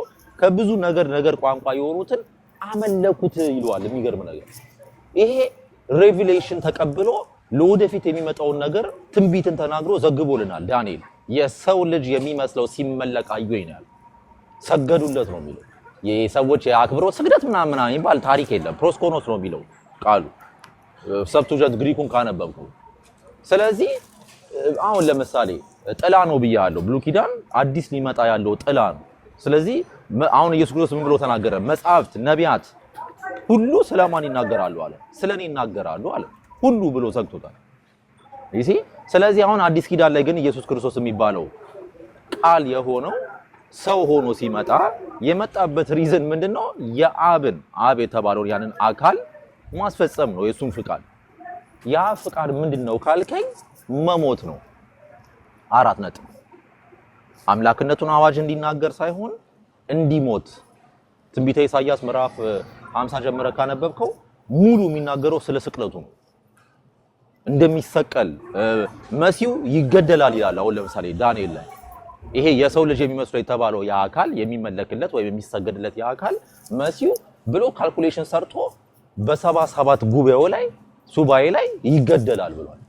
መሲሁ እንኳን መቶ እንደሚገደል ተናግሯል ዳንኤል በብሉይ ኪዳን ማለት ነው። በአዲስ ኪዳን ግን ስንመጣ ኢየሱስ ክርስቶስ ለምንድነው እኔ ያህዌ የተባልኩት የአምላክ እኔ ነኝ እኔን አምልኩኝ ለምንድነው ያላለው የሚሉ ሰዎች ብዙ ጥያቄ ይጠይቃሉ። ግን ዓላማው ፐርፐዙ የመጣው ኢየሱስ ክርስቶስ እኔ አምላክ ነኝ ብሎ አዋጅ ሊናገር አይደለም። እንደነገርኩ ለመሞት ነው። በእርሱ ስቅለት የሚገኝ ቤዛነት ስላለ ማለት ነው። ስለዚህ ካረገ በኋላ ግን ያው ሰማይ ካረገ በኋላ ግን ይኸውልህ አሁን ታሪኮችን ስታነባው ለምሳሌ 3 ቦታ ላይ ኢየሱስ ክርስቶስ ሙግት ላይ ነው። ይሄ እንኳን ኦኬ አዋጅ ሊናገር ሳይሆን ሙግት ፈሪሳውያኖቹ በሚሞግቱበት ጊዜ ራሱን እግዚአብሔር ነኝ ብሎ ተናግሯል። ኦኬ መለኮትነት ስልጣኑን ተናግሯል። አሁን ግን ካረገ በኋላ ወደ ክብሩ ከገባ በኋላ ግን ዮሐንስ ራእይ ላይ በግልጽ ከአንዴም 3 ጊዜ የመለኮትን እኔ አምላክ ነኝ ይላል። አልፋና ኦሜጋ ነኝ ይላል። መጀመሪያው ፊተኛው መጨረሻው ምን ነኝ ይላል። ሰው እንደዛ አይነት ባህሪ የለው። የአምላክን ባህሪ በግልጽ ተናግሯል። ስለዚህ ይሄን ነው መረዳት ያለብን። ፐርፐዙ ምንድነው ወደዚህ ምድር ሲመጣ ያለው? እሺ ዳንዬ አሁን ባስረዳሽ መሰረት ማለት ነው ያንን ማነው ብሉይ ኪዳን ጥላ ነው ካልክ አዲስ ኪዳን ደግሞ ያንን ጥላ እንግዲህ ግልጽ የሚሆንበት ወይም ጥላው የሚጠፋበት ነው እንደኔ የምረዳው ማለት አሁን ጥላ የሆነ ነገር ሲሸፍንህ የምታየው ጥላ ነውና ያ ነገር የሚሸፍንህ ነገር ገደል ሲል ጥላው ይጠፋል። አዲስ ኪዳን ላይ ኢየሱስ ክርስቶስ እግዚአብሔር ነው ካልከኝ ቅድም እንዳልከኝ በስላሴ የሚባለው ነገር ላይ አንተ ተከታይነት ከሌለ ኢየሱስ ክርስቶስ እግዚአብሔር ነው ካልከኝ ሞቷልም ብለኛል ይሰቀላልም ብለኛል። ሞቷል ይሰቀላል ብለኛል። ሲሞት የሚጠብቀው እቺ ምድር የሚጠብቃት ሌላ አካል አለ። ወደ ላከኝና ወደ አባቴና ወደ አባታችሁ ይላል። ወደ አምላኬና ወደ አምላካችሁም ይላል። እያንዳንዱ ነገር ሲያደርግ ኢየሱስ ክርስቶስ ከጸሎት ጋር ያደርግ ነበር ምንም ነገር ሲያደርግ ምክንያቱም ፍቃድህን እንጂ ፍቃዴን አልሻም ይላል። የሱ ፍቃዱን የሚፈልገው ሁሉንም ነገር የአባቱን ፍቃድ ነው ሲፈጽም የነበረው ቅድም እንዳልከው። ካረገ በኋላ ደግሞ እያልክ ያለው ደግሞ ካረገ በኋላ አብና ወልድ ለብቻ ሊቀመጡ ነው ማለት ነው። ሁለት ንጉስ አለ እዛ ጋር ወይም ሁለት አምላክ ሊኖር ነው። ሶስተኛውን አንተ ስለማታምንበት ማለት ነው። ማለት ሁለት አምላክ አለ ካረገ በኋላ ፊተኛውና ኋላኛው አልፋና ኦሜጋ እኔ ነኝ ያለ ብለኛል። እንግዲህ እኔ ነኝ ያለበት የለም ማለት ኢየሱስ ክርስቶስ አይደለም ያህንን የተናገረው ቃል የለም። ማን የተናገረው? ዮሐንስ ራእይ ምናምን ነገር የተናገሩት ነው እዛች ጋር ገባሽ? ግን ዳኒ እኔ የምፈልገው ምን አለ መሰለሽ እኔ ብዙ ጊዜ እንደዚህ ንጽጽር ላይ ምናምን እንደዚህ ይሄ እንዲህ ነው እንጂ ሳይሆን ዕውቀት ነው የምፈልገው። እኔ ማነበውን አምላክ እንደ ቅዱስነቱን ማነበውን ነገር ሁለት አይነት እንዲሆንብኝ አልፈልግም። ምክንያቱም የሰው ጭንቅላት የሰውን እንዲህ የማሰቢያ አይምሮ የፈጠረ አምላክ እዚህ ጋር እኔና አንተን እንደዚህ ሊያናግረን ወይም ደግሞ እንደዚህ ሊያወዛግበን አይፈጥረንም ወይም ደግሞ ይህንን ቃል አያመጣው። ምክንያቱም ራሱ ባመጣልን ቃል ራሱ ወደ ሌላ ነገር እየከተተን ነው እኔ ማምነው። ምክንያቱም እዛ ጋር ብሉይ ኪዳን ላይ መልሼ እመጣለሁ ያላለኝ እግዚአብሔር እዚህ ጋር ደግሞ መጥቻለሁ ሳይለኝ ሄዷል። በቃ እኔ ነኝ ያንን ሳይለኝ ሄዶ እኔ ብሉይ ኪዳን ተከትዬ በኋላ ስሞት አንተ በእኔ አላመንክም በእኔ እግዚአብሔርነት አላመንክም ብሎ ቢፈርድብኝ እኔ አንተ እግዚአብሔር መሆንን አላስተማርከኝም እለዋለሁ። ራሱን በራሱ ከሷለሁ ብሄድ ማለት ነው። ዳኒ አንዴ ልጨርስና ማለት የሆነች ደግሞ ዋና ፖይንት ስላለችኝ ነው። ሌላ ደግሞ ስጨምርልሽ አርጓል በአባቱን ቀኝ ተቀመጠ ነው ብሎ በአባቱን ቀኝ በአብ ቀኝ ተቀመጠ ይላል። ካረገ በኋላ በአብ ቀኝ ተቀመጠ። አጠገቡ ላይ ከአባቱ አጠገብ ተቀምጧል። ሲፈርድ ሁለት ፍርድ አለ ለፍርድም እመጣለሁ ይላል አብ ሳይመጣው። ስለዚህ አሁን ሁለቱም አንድ ናቸው ካልከኝ ኢየሱስ ክርስቶስ መለኮቱን ይዞ መጥቷል ካልከኝ መለኮት ሞቷል አልሞተም አትለኝም። ምክንያቱም እሱ ሲሞት መለኮቱን ተነጥሎት ሊሄድ አይችልም። እዚህ ጋር መጽሐፍ ቅዱስ ላይ የለም። በስጋ መጥቷል ፍጹም ሰው ፍጹም አምላክ ነው ብለው የሚያምኑት የምታምኑት አይደለ? ስለዚህ አምላክነትም የአምልኮት አይደለም እዛች ጋር የተሰጠው የጸጋ አምላክነት ልክ ለነ ሙሴ እንደተሰጣቸው እኔ ላምን የምችለው። ግን አንተ ግን እንደዛ አይደለም አምልኮት አለው ራሱን አምልኮት አለው ብትለኝ ግን ሲገዙለት መገዛት እንኳን መምህርነት እንኳን ሲያስተምራቸው የነበረው ሌላ የእሱን የላከውን አባት እንዳለና እነሱ ሲያመሰግኑ ኢየሱስ ክርስቶስን የላክልን አምላክ እኮ ነው ኢየሱስ ክርስቶስን የላክልን አምላክ የተመሰገነ ይሁን የሚልበት ራሱ ካለ ጥቅሱን ረስቼው ኢየሱስ ክርስቶስን የላክልን ይላል እንኳን። ስለዚህ ኢየሱስም ራሱ የላከውን ነበር ሲያመልክ የነበረውና እንዴት ነው ከዚህ አንፃር እኛ ሰዎች እዚች ምድር ላይ ያለን ሰዎች እሱ ያላደረገውን ነገር እኛ ማድረጋችን እንዴት ነው ድነት ይሰጠናል ወይ ነው? አብን ትተን ወልድን መከተላችን ማለት ነው። ምንድነው እንደነገርኩ ነው። አንደኛ እኔ ባይዘው አንድ መናገር ፈልጎ ነገር አለ። አማርኛ ቋንቋ ማለት ነው በጣም የደከመ ቋንቋ ነው። ላይ የደከመ ስለ ማለት ነው በጣም ድክመት ያለው ቋንቋ ነው። ኦኬ ለዛ ነው ሰው ኮንፊውዥን ውስጥ የሚገባ ያለው። አንደኛ ሰዎች አሁን ለምሳሌ ስማ እስራኤል ሆይ ጌታ አምላክ አንድ ነው ሲል እኛ ኢትዮጵያዎች ምን ብለን እንላለን? አንድ ነው በቃ አንድ ብለዋል፣ አንድ ቁጥር ነው። እንደዚህ የሚባል ነገር የለም። ትክክለኛ የተጻፈው ነገር ምንድነው የሚለው? አንድ ነገር እኮ ቋንቋ መቻል የለብህም እኮ። አሁን በ21ኛ ክፍለ ዘመን ነው የምንኖረው። ቋንቋውን እያየን ሚኒንጉ ምን ማለት እንደሆነ ተፈለክ በአማርኛ ተፈለክ በእንግሊዘኛ ያረክ ማየት ትችላለህ።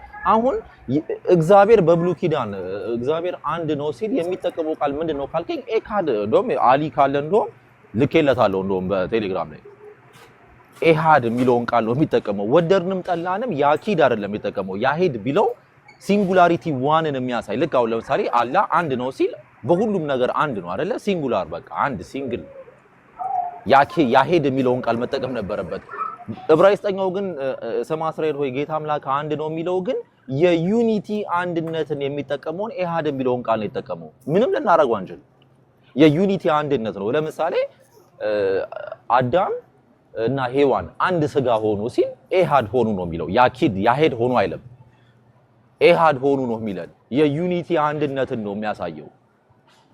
ስለዚህ ኢየሱስ ክርስቶስ አምላክ ነው ብል ምንም የሚጋጭብኝ ነገር የለም። በብሉይ ኪዳንም 3 አካል እንዳለ ግልጽ ነው። ለምን ኤሃድ ነው የተባለው? እኔ አንድ ነኝ አይደለም ያለው። የዩኒቲ አንድነትን ዋነስ አንድ እኔ እሱ ነኝ ነው ያለው። ስለዚህ ይሄንን ቃል ማየት አለብን። ኤሃድና ያሄድ ልዩነቱ ምንድነው? ኤሃድ የሚለው ቋንቋስ ምንድነው? ስንት ጊዜ ተጠቅሟል ብለ መጽሐፍ ቅዱስን ማየት ትችላለህ። ስለዚህ ኤሃድ በሚለው ቋንቋ ምን መረዳት እንችላለን? ስማ እስራኤል ሆይ ጌታ አምላክ አንድ ነው ሲል ስለ ሲንጉላሪቲ አንድነት እንደማያወራ። አሁን ለምሳሌ ቀንም ማታም ሆነ አንድ ቀንም ሆነ ሲል ኤሃድ ሆነ ነው የሚለው። ምክንያቱም የቀንና የማታ አንድነቱን አንድ ቀን አድርጎታል። ዩኒቲ ዋነስን ነው የሚያሳየው። ስለዚህ ብሉይ ኪዳን አዲስ ኪዳን ላይ መጣ ኢየሱስ ክርስቶስ አሁን ለምሳሌ ቃልም በእግዚአብሔር ዘንድ ነበረ ቃልም እግዚአብሔር ነበረ ሲባል ሴንስ ይሰጣል። የዩኒቲ አንድነት ኮነ የሚናገረው the father the word እና the holy spirit የተባለ 3 አካል እንዳለ ይነግራል። ምክንያቱም ቅድም እንዳልኩ ብሉይ ኪዳንን የሚተነትነው አዲስ ኪዳን ነው የሚገለጠው። የብሉይ ኪዳን ነገር አዲስ ኪዳን ላይ ነው ብዙ ተገልጦ የምታየው። ስለዚህ አንድ እሱን ያዘልኝ። ምንም ኮንፊውዥን ውስጥ የሚገባ ነገር አይደለም። ኢየሱስ ክርስቶስ አምላክ ነው ብትል ምንም የሚጋጭ ነገር የለውም ማለት ነው ከብሉይ ኪዳን ቃል ጋር። ሌላው ደግሞ ያነሳው አሮ ነው ረጅም ስለሆነ ያረከው ረስተው ታውቃለህ። ሁለተኛው እኔ ቶሎ ካልሄድኩ ተረሳዋለሁ። ሁለተኛ የሆነ እንትን አውጥተህ ነበር አይደለ? አዎ እኔ ነኝ አላለም ነገር ነው አይደለ? ኢየሱስ አምላክ ነኝ አላለም ዮሐንስ ራእይ ላይ ያልከው ላይ አለኝ ነው ያለው እኮ። እኛ እኮ ዮሐንስ አለው፣ ጴጥሮስ አለው፣ ጳውሎስ አለው መጽሐፍቱ እንደነገርኩ 66ቱንም 100% ነው የምቀበለው። ስለዚህ ዮሐንስ እንደዚህ ብሎኛል አለኝ ካለ ብሎታል፣ ምንም ጥርጥር የለውም ብሎታል። አይ የዮሐንስ ቃል ነውና አይደለም ልለው አልችልም እኮ። አሁን እኮ አለኝ የሚለው ነገር ነው እኮ። አለኝ በቃ አለው። ስለዚህ ዮሐንስ ራእይ ላይ ስለተገለጸ አለኝ ስላለ ብቻ አምላክነቱን ይገልጻል ብለህ ታስባለህ ማለት አምላክነቱን የአምልኮ ጌትነትን እንዳለው ታስባለህ ማለት ነው። በቃ አሁን እሺ ዳንዬ አረገ ልበልና በአብ ቀኝ ተቀመጠ። የትኛው አምላክ ነው እኛ መገዛት ያለብን? በኢየሱስ ክርስቶስ ለሞተልን ነው ያልሞተልን አብን ነው የምንገዛው። ኦኬ ትዝ አለኝ። አሁን በቀኝ ስትልም ሰምቻለሁ። አየህ አማርኛ ቋንቋ ደካማ ነው ብያለሁ።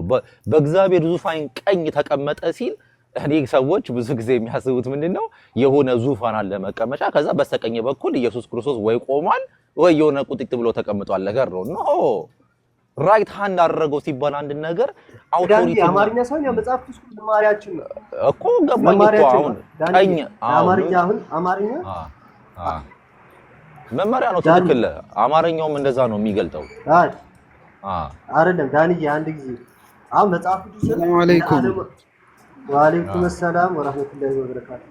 ካሊድ ዳኒ ይቅርታ አኮና አንድ ጥያቄ ብቻ እቺ ልመልስለታል። ቆይ አንዴ ሀሳቡ ችግር የለውም። አይ ሳይበተንበት ባለፈው አንድ ስምምነት ላይ ደርሰናል ብዬ ነው። ቀጥሉ። እናወራለን፣ ችግር የለውም።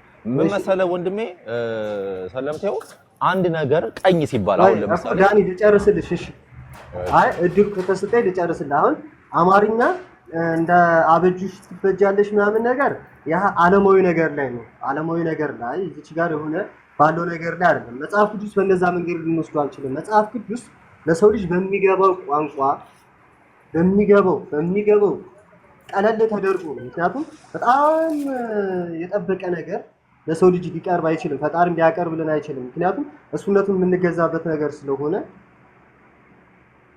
እንዲህ እንትን ያለ ነገር ዙሪያ ጥምጥም የሚሆን ነገር አይደለም። በአብ ቀኝ ተቀመጠ ስንል በቃ መጽሐፍ ቅዱሱ ተቀመጠ ብሎናል። ተቀመጠ ነው። አይ ተቀመጠ ሲባል አማርኛ እንደዚህ ነው ልንል አንችልም። መጽሐፍ ቅዱስ ነው የምንከተለው። መጽሐፍ ቅዱስ ተቀመጠ አለ ተቀመጠ። ስለዚህ እኔ የሞተልኝን ስከተል ያልሞተ አንተ ለእኔ አልሞትክልኝም ማለት እችላለሁ። እዚህ ጋር ማከራከያ አለኝ። በቃ ትልቅ ነገር ኢየሱስ ክርስቶስ ለእኔ ከሞተ ለእኔ የሞተልኝ ኢየሱስ ክርስቶስ ነው፣ የምገዛው ኢየሱስ ክርስቶስ ነው እላለሁ። አይ እኔ የላከኝን ተከተል ብዬሃለሁ፣ የላከኝን እንድትከተል አድርጌሃለሁ ካለ ደግሞ እዚህ ጋር ደግሞ የኛ የምንረዳበት አረዳድ የተለየ ነው ማለት ነው። ስለዚህ እኔ ያልኩት ምንድነው በአብ ቀኝ ከተቀመጠ ለየትኛው ነው የምንገዛው? ለሞተልን ላልሞተልን ሶስት አካል አሉ ብለኸኛል ወይስ ለመንፈስ ቅዱስ ነው የምንገዛው? ኦኬ በመጀመሪያ ደረጃ በቀኝ አንድ ሰው በቀኝ ተቀመጠ ወይም በንጉስ ቀኝ ተቀመጠ ማለት ስልጣን ተሰጠው ማለት ነው። ይሄ ስለ ዙፋን አለ የሚያወራው ስልጣንን ነው፣ አውቶሪቲን ነው የሚያሳየው። አንድ ሰው ቀኝ እጄን ሰጥቻለሁ ስትለው ሁሉ ኃይሌን ቀኝ ማለት ኃይልን የሚያሳይ እጅ ስለሆነ ኃይል ሰጥቻለሁ፣ አውቶሪቲን ሁሉ ሰጥቻለሁ እንደማለት ነው። ልክ ዮሴፍ ፈርዖን ቀኝ እጅ አድርጎ ሲሾመው እንደምናየው ማለት ነው።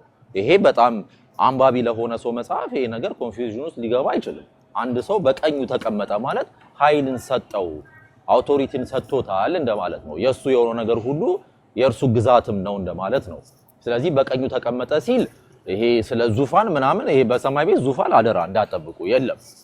እግዚአብሔር ዙፋን ላይ ቁጢጥ ብሎ የሚቀመጥ አምላክ አይደለም። እግዚአብሔር መንፈስ ነው፣ አይቀመጥም ዙፋን ላይ። ዙፋን የሚለው ግዛቱን ለማሳየት የሚጠቀመው እኛ ሰዋሰውኛ ቋንቋ ነው። ሰው ስለሆንን በሰው የሚገባንን ቋንቋ ነው ሊነግረን የሚችለው እንጂ ሊችሊ እንደዛ ይወሰዳል ማለት አይደለም። አይወሰድም። እግዚአብሔር ዙፋን ላይ ቁጭ አይልም። ይሄ እኛ እንደምናስበው የንጉስ ዙፋን የለም በሰማይ ቤት የለም። ሰማይ ዙፋኔ ነው፣ እግሬ መረገጬ፣ ምድር መረገጬ ናት ነው ያለው። አይ ኦንት እንደማለት ነው።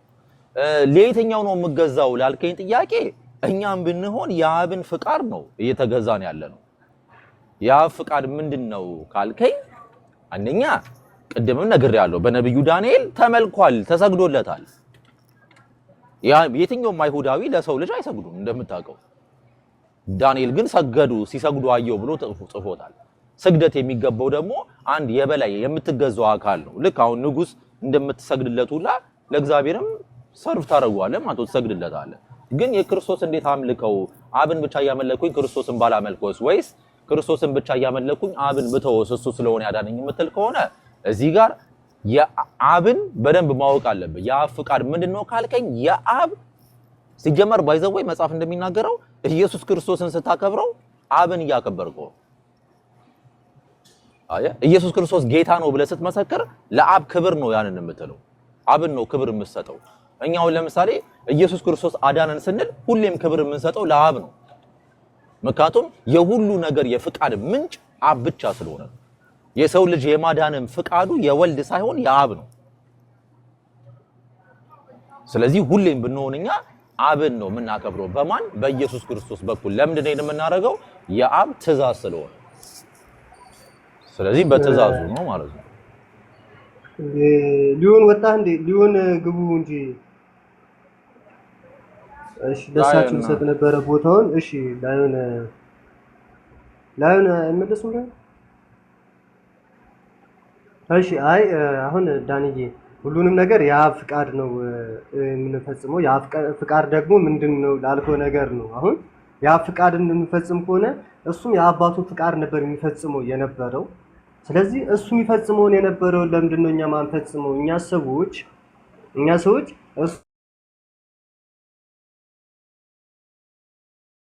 እሱ በሩን አስተምሮ ለምንድን ነው ማንከተለው?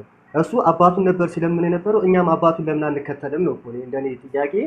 እሱ ኢየሱስ ክርስቶስ በምድር ላይ ሲመላለስ አንድም ቦታ ላይ እሱን እንደ መለኮት ወይም ደግሞ የመለኮት ኃይል ተሸክሞ እንደመጣ ነገር ሳይሆን እንደተላከ ነገር የላከኝም እንደሚለው ነገር ሁሉ ማለት ነው። እሱ የላከውን ሁሉ ሲገዛ እንደነበረው እኛም የላከውን ብቻ አብን ብንገዛ ጥፋቱ ምንድነው ነው? በቃ እኛ ኢየሱስ ክርስቶስ ያንን ባናደርግ ልክ ኢየሱስ ክርስቶስ ባደረገው መሰረት አብን ብንገዛ ያልኩን እኮ ነው ያልመለስክልኝ። ኢየሱስ ክርስቶስ ሲያደርግ የነበረውን አብን ብቻ ከጥንት የነበረው መመለኪያ ስሜ እግዚአብሔር ለዘላለም ትውልድ ይሄ ነው እንዳለው እኔ እግዚአብሔርን ብቻ ነው የምከተለው። ግን የስም ልዩነት አለ። ኢየሱስ ክርስቶስ እና እግዚአብሔር ፈጽሞ የተለያየ ነው። ኢየሱስ ክርስቶስ በመጽሐፍ ቅዱስ የመጣ ነው፣ በመልአኩ አማካኝነት የተሰየመ ነው። መጀመሪያ ላይ ላይ ያለ እኔ እንደነገርኩት ነው። እኔ ባነበብኩት ነው የሚሄደው እንዳልኩት እንዳይጠፋብኝ ስለዚህ ከስሩ ላሳጥረው ነው። እሺ ለምን ብዙ ቦታ እየረሳው እየዘለልኩኝ ስለሆነ ይኸውልህ አሁን እግዚአብሔር አብ የምትሰጠው ክብር ለኢየሱስም እኩል ክብር እንድሰጠው ይፈልጋል። ይሄ የአብ ትእዛዝ ነው። አየህ በደንብ ስማኝ። አብ እንደምታከብረው ሁሉ ወልድም the same level እንድታከብረው አብ ይሄንን ፍቃድ ሰጥቷል። ይሄ ነው በቃ የሚፈልገው። ለምሳሌ አብ ሁሉም ሰው አብን እንደሚያከብረው ሁሉ ወልድንም እንዲያከብሩት ለወልድ ፍርድን ሁሉ ለእርሱ ሰጠው ይላል። የማን ነው ይሄ ፍቃድ? የአብ ነው። ስለዚህ እኩል ነው ማከብራቸው፣ ክብር የምሰጣቸው የአብ ፍቃድ ስለሆነ ማለት ነው። ምንም ላደርገው አልችልም። ከኔ አብ ይበልጣል። ኧረ ዳኒ እንደዛማ አይደለም። ከኔ አብ ይበልጣል ይላል እኮ ኢየሱስ ክርስቶስ። ከኔ አብ ይበልጣል ይላል። ታዲያ በሰውነቱ እኩል ልትሰጡ አትችልም። የሚበልጡ አካል አለ እኮ ነው። በሰውነቱ አይደለም። መለኮት ይዞ መጣ ካልከኝ መለኮት ሞቷል እልሃለሁ ብያለሁ። ቅድም እንደዚህ እንዳናነሳ እኮ ነው። እንደዚህ እንዳናነሳ መለኮት አልጠየቀኝማ። አይ ብያለሁ እኮ ረሳሁ። መለኮት ይዞ መጥቷል ካልከኝ መለኮት ሞቷል እልሃለሁ። ስለዚህ እንደ ኢየሱስ ክርስቶስ በስጋ መጥቷል እንዳልከኝ ከሆነ ደግሞ ሲያርግ አምላክነቱን ጌትነቱን መግለጽ አለበት ብዬ ነገርኩ። ከዛም አንተ ራእይን ገለጽክልኝ፣ ተውኩት። ራእይ አለኝ ነው የሚለው እንጂ ኢየሱስ ክርስቶስ አለ የሚል የለም። ስለዚህ አሁን እኔ ምንድነው ነው አለኝ አለ አስበስም ገብቷል። ግን እኔ ግን መጽሐፍ ቅዱስ ዕውቀት ካለው ሰው ጋር ነው መወያየት የምፈልገው ማለት እሺ አስበስም አለ በቃ እሺ እኔ ዕውቀት የለኝም። ኖ አንተ አይደለም አስረስ ብዙ ጊዜ ሲያወራ ትንሽ የመጽሐፍ ቅዱስ ዕውቀት ትንሽ ይጎለዋል። ዳኒ እኔ መጽሐፍ ቅዱስን ከዘፍጥረት እስከ ራእይ 4 አንብቤዋለሁ። ከዛም አልፎ ተርፎ የቴዎሎጂ ዲግሪ ተማሪ ነኝ። እኔ ዲግሪን አሳያለሁ፣ አንተ ዲግሪን ማሳየት ግን አትመስልም። እውነት ለመናገር አይደለም ኖ በዲግሪ በጣም በቃ እንግዲህ ሰውን ምን ልታወርጂኝ ነው እንደ ትናንትና? ኦኬ በቃ አሁን ይጠይቀኝ ችግር የለውም። ግን ሲጠይቀኝ ግን መስማት አለበት። እኔ አፋፌን የሚለኝ ሰው አልወድም። በቃ እሺ በቃ እኔ ቀላል ጥያቄ ልጠይቅ። እሺ ከመጽሐፍ ቅዱስ ክፍሎች መካከል ለምሳሌ በብሉይ ኪዳን ላይ 39 ክፍል አለ እና በአዲስ ኪዳን ላይ 27 እንትኖች አሉ። ብሉይ ኪዳን በስንት ይካፈላል? እስኪ ይሄንን መልስልኝ። አሁን ስለ ድህነት ጋር አውራኝ። እኔ አሁን ስለ ቆጠራ አልጠየቅም። እኔ በብሉይ ኪዳን በስንት ይካፈላል? ወንድሜ ጥያቄ ጠይቀኝ ነው ያልከው። ጥያቄን እየጠየቅኩ ነው። ብሉይ ኪዳን በስንት ይካፈላል? ባጭሩ ብሉይ ኪዳን የሙሴ መጽሐፍት የሚባሉት 5ቱ መጽሐፍት የመጀመሪያው 5ቱ መጽሐፍት አለ። ኦኬ የነቢያት መጽሐፍት የሚባል አለ። የመዝሙር መጽሐፍቶች የሚባል አለ። ምን ይባላል? የብሉይ ኪዳን መጽሐፍት ምንም ተብሎ ይጠራል ማለት ምን ማለት ነው? ማለት ይቅርታ፣ የሙሴ 5ቱ መጽሐፍቶች የህግ መጽሐፍቶች ምን ተብሎ ይጠራሉ? ስማቸው ቶራ ተብሎ ነው የሚጠራው። ቶራ ይባላል። ሌላ ጥሪ በአማርኛ በሰነ መለኮት አይደለም። በሰነ መለኮት ትምህርት አጠራር ምን ተብሎ ይጠራል? ያለም ኦሪት አልኩ እኮ ናይ በቃ አየህ አንተ ጄጅ ለማድረግ ነበር የሞከርከው። እሺ ለማንኛውም ተማርከ ነኝ። የብሉይ ኪዳን መጽሐፍት በአራት ይካፈላል። ቆይ አዳምጠኝ፣ ምን ታደርግና አዳምጠኝ። የብሉይ ኪዳን መጽሐፍት በአራት ይካፈላል። አንደኛ የፔንታቴክ መጽሐፍ ይባላል። በሁለተኛ የፔንታቴክ መጽሐፍ የሚባለው የህግ መጽሐፍ ማለት ነው። ሁለተኛ ደግሞ የታሪክ መጽሐፍ ተብሎ ይጠራል። በሶስተኛ የስነ ጽሁፍ መጽሐፍ ይባላል። በአራተኛ ደረጃ ደግሞ ይሄ በሁለተኛ የስነ ጽሁፍ መጽሐፍ ይባላል። በሶስተኛ የታሪክ መጽሐፍ ይባላል። በአራተኛ ደረጃ ደግሞ ይሄ የነቢያት መጽሐፍ ተብሎ ይጠራሉ። በአራት ይካፈላል። እና የሆነ አንዳንድ ደግሞ ጄጅ ከማድረግ በፊት ወንድማችን ከመጠርጠር መማር ይቅደም ነው የሚባለው። ከመማር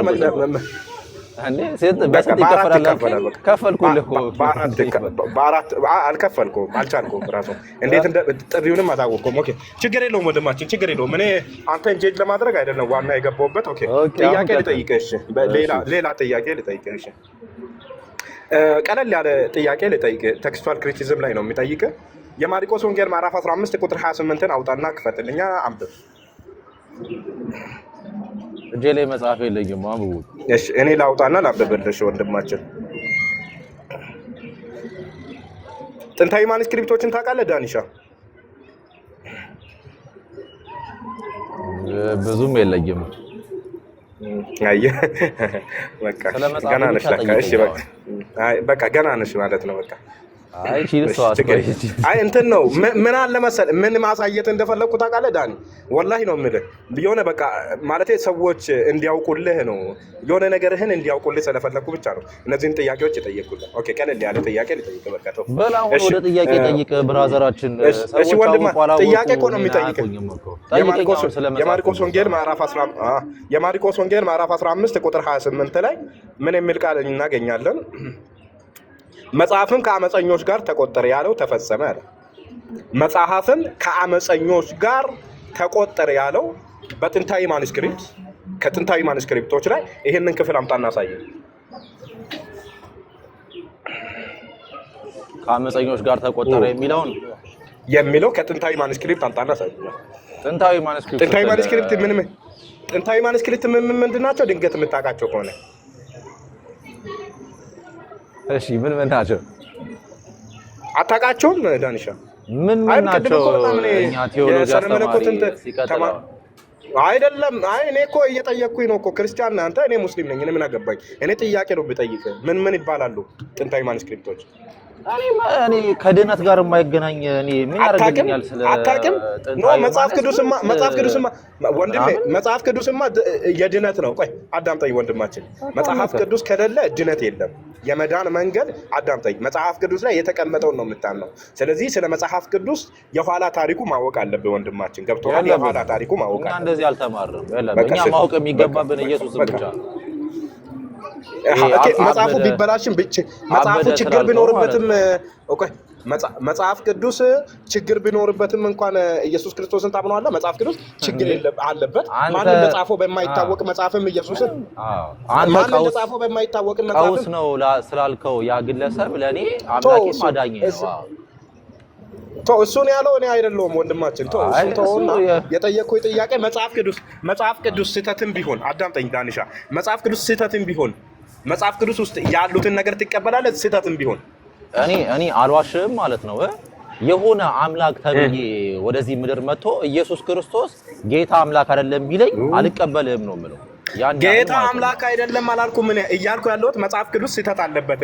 ይሄ መጽሐፍ ጥንታዊ ማኑስክሪፕት ላይ የለም። ይሄ ከሌለ ስህተትም ካለበት የሰው እጅም ካለበት በዚህ መጽሐፍ ላይ የተጻፈውን ትቀበላለህ ማለት ነው። ሰው እንደፈለገ ቢጨምርበትም ቢቀንስበትም ኢየሱስ ክርስቶስ ሞቶ ተነስቷል እስካለ ድረስ ምንም ጥርጥር የለኝም። ይሄ የተጻፈው በምን ውስጥ ነው ዳኒ? በምንድን ውስጥ ነው የተጻፈው? ይሄ ማለት በምን ውስጥ ነው የተጻፈው? ኢየሱስ ሞቶ ተነስቷል የሚለው ምን ላይ ነው የሚገኘው? ወንጌላቶቹ ላይ ያለው በሙሉ ምንድነው? ወንጌሎቹ ማን እንደጻፉ አይታወቁም።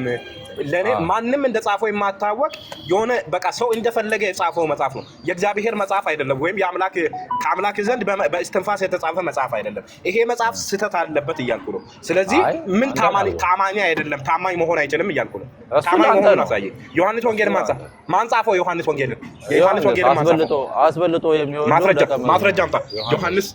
ዮሐንስ ስለ መጽሐፉ ማስረጃ አስተኝ። ዮሐንስ በቃ በቸርች ሂስትሪ የሚታመነው ዮሐንስ እንደጻፈው ነው። ዮሐንስ ከቸርች ሂስትሪ እስኪ ዮሐንስ እንደጻፈው የትኛው መጽሐፍ ነው ዋቢ ያደረገው? የትኛው አባት ነው ዮሐንስ ጻፈ ብሎ ያስተምር? እኔ ስለ አባቶች ትንታኔ የለኝም። ማን የጻፈው? ዮሐንስ ስለ መጽሐፉ በቃ ዮሐንስ ስለ መጽሐፉ የቤተ ክርስቲያን ቸርች ሂስትሪ አላልክም እንዴ? ቸርች ሂስትሪ ወንድሜ አንድ አዳምጠኝ። ቸርች ሂስትሪ አላልክም እንዴ? ቸርች ሂስትሪ ኤቪደንስ የሚሆን ከሆነ ከየትኛው ቸርች ሂስቶሪ ማስረጃ ነው ያገኘው? ነው በቃ ነው ተብያለሁ። እኔ ሳድግ ስማር ክርስትናን ዮሐንስ ነው የጻፈው ብሎኛል። የጽሁፉንም ስመለከተው ማን ነው እንደዚህ ብሎ የነገረኝ? ማን ነው እንደዚህ ብሎ የነገረኝ? ማን ነው እንደዚህ? እስቲ ማስረጃ አስተኝ። በቃ የቤተ ክርስቲያን አባት በየትኛው መጽሐፍ ነው እንደዚህ ያሉት? ስሙን ልስጥህ፣ ያስተማረኝን ሰው ስሙን ልስጥህ። አሃ የሆነ ሰው የመንደር ሰው ስላለህ ነው እንደዚህ ያልከው? አይ የቤተ ክርስቲያን አባቶች ደግሞ የመንደር ሰው ደግሞ አረካቸው። ተው በቃ የቤተ ክርስቲያን ቆይ አንዴ በቃ ተው። የቤተ ክርስቲያን አባቶች አዳምጠኝ። የቤተ ክርስቲያን አባቶች አንደኛ የመጀመሪያ ሴንቸሪ በአንደኛው ክፍለ ዘመን የነበሩ ቸርች እንትኖች ኤርሊ ቸርች ፋዘርሶች አሉ። በሁለተኛ ደረጃ ደግሞ በሁለተኛ ክፍለ ዘመን የነበሩ እንደ ኦሪገን ወይም አርጌንስ እንደሚባሉ አባቶች ነበሩ። በመቀጠል እነ ቱርቱሊያን የመሳሰሉ ሌሎችም አባቶች ነበሩ። እና አባቶች እንደዚህ ናቸው የሚቆጠሩት እንጂ ቤተክርስቲያን ላይ የተቀመጠ ሰው ሁላ እንትን ነው አይባልም። ባጭሩ ማለት ነው አባት ሲባል በቀጥታ ከሐዋርያቶች ቅብብሎች ይዞ የመጡት ማለት ነው። ተው በቃ አንተ ስለዚህ አይነት ነገር አታውቅም። እሺ ወደ እንትኑ ልግባና ሌላ ጥያቄ ልጠይቅ። በቃ የዮሐንስ ወንጌል ምዕራፍ 14 ቁጥር 28 ላይ እሺ የዮሐንስ ወንጌል ወደፊት ግን ጀጅ አታድርግ ሰውን ማለት አንተ ያዝናናሽኝ ነው አስረሶ። እሺ ቀጥይ እባክሽ። የዮሐንስ ወንጌል ምዕራፍ 14 ቁጥር 28 ላይ እኔ እሄዳለሁ ወደ እናንተ እመጣለሁ እንዳላችሁ ሰማችሁ። የምትወዱኝስ ብትሆኑ ከእኔ አብ ይበልጣል ይላል። ከኢየሱስ አብ ይበልጣል በስጋ ወሩ? አዎ ትክክል። እስቲ በስጋው ነው የሚል ማስረጃ አምጣ ከመጽሐፍ ቅዱስ። እንዴ በስጋው የሚናገረው በስጋው አይደል እንዴ? የሚል አምጣ ከቤተክርስቲያን ከመጽሐፍ ቅዱስ አምጣ። ከመጽሐፍ ቅዱስ ፊልጵስዩስ ምዕራፍ 2:6 ነው አንብበው። አውጣውና በስጋው ነው የሚል ኃይለ ቃል አሳይ። በጣም ጥሩ። እኔ ቃል በቃል ልበልልህ። እርሱ ይለዋል ክርስቶስን በእግዚአብሔር መልክ ሲኖር ሳለ መተካከልን ከማን ጋር? ከእግዚአብሔር ጋር ማለት ነው። መተካከልን እንደመቀማት ሳይቆጥር የጠየቅኩት ጥያቄ በስጋው ነው ከአብ የሚያንሰው የሚል ኃይለ ቃሉን አሳየኝ። ኃይለ ቃሉን አሳየኝ። ዛሬም መረጋጋት የሚባል ነገር የለም። ተረጋጋ። ማስረጃውን እየሰጠሁት እኮ አፋፌን እያለኝ የቱ ጋር ነው ኃይለ ቃሉ? ኃይለ ቃሉን አሳየኝ። ፊልጵስዩስ 2:6 የባሪያን መልክ ያዘ የሚለው የባሪያ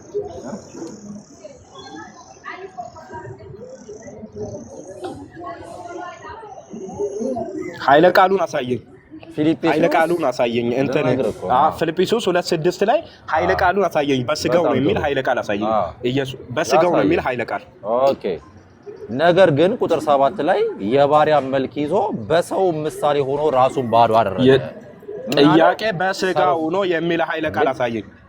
በስጋው ነው የሚል ኃይለ ቃል። ሰው የሆነው ሰው ስጋ ስለለበሰ ነው ከአብ የሚያንሰው የሚል ኃይለ ቃል አሳየኝ። ነገርኩህ እኮ ራሱን ባዶ ያደረገው ታዲያ ምንድነው? በእግዚአብሔር መልክ ሲኖር ሳለ የጠየቅኩህ ጥያቄ ስጋ ስለለበሰ ከአብ ያንሳል የሚል ማስረጃ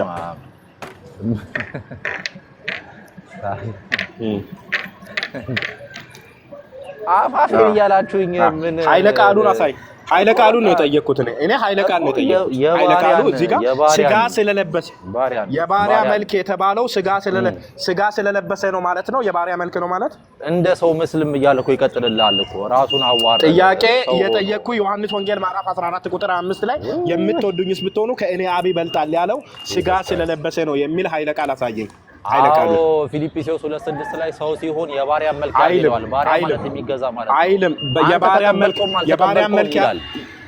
ወደድክም ጠላህም በቃ አንተ ሎጂ አታክ ቴክስቹዋል ክሪቲሲዝም አታክ ወደድክም ጠላህም ይለዋል። ታደርግና ተቀምጣ ወደድክም ጠላህም ይለዋል። እንግዲህ እርምን አውጣ ቀጥሉ። በቃ ተው ሚት አድርግና በቃ አስረስ ግን አንብብ። እሺ ሚት አድርግና ተቀመጥ።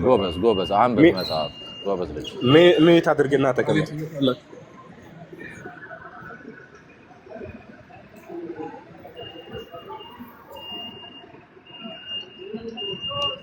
እሺ ሐሳቡን ነገሩ አኪያሞስ የቱ ጋር ነው? እዚህ ዮሐንስ ወንጌል ምዕራፍ 14 ቁጥር 28 ላይ የምትወዱኝስ ብትሆኑ ከእኔ አብ ይበልጣል ይላልና ኢየሱስ ክርስቶስን አብ ይበልጣል ወይስ አይበልጠውም? በዚህ ኮንቴክስት በዚህ መጽሐፍ በዚህ ጥቅስ ኮንቴክስት ይበልጠዋል አይደል? በዚህ ጥቅስ መሰረት ኦኬ። አብ ኢየሱስን የሚበልጠው በኪሎ ነው በእድሜ ነው ወይስ በመለኮት ነው? አይ ጥቅሱን ራሱን እስቲ ክፈተው ሙሉን እናንብበውና ከዛ እናብራራው። እሺ እንደዚህ የተማረ ሰው ይሻለው።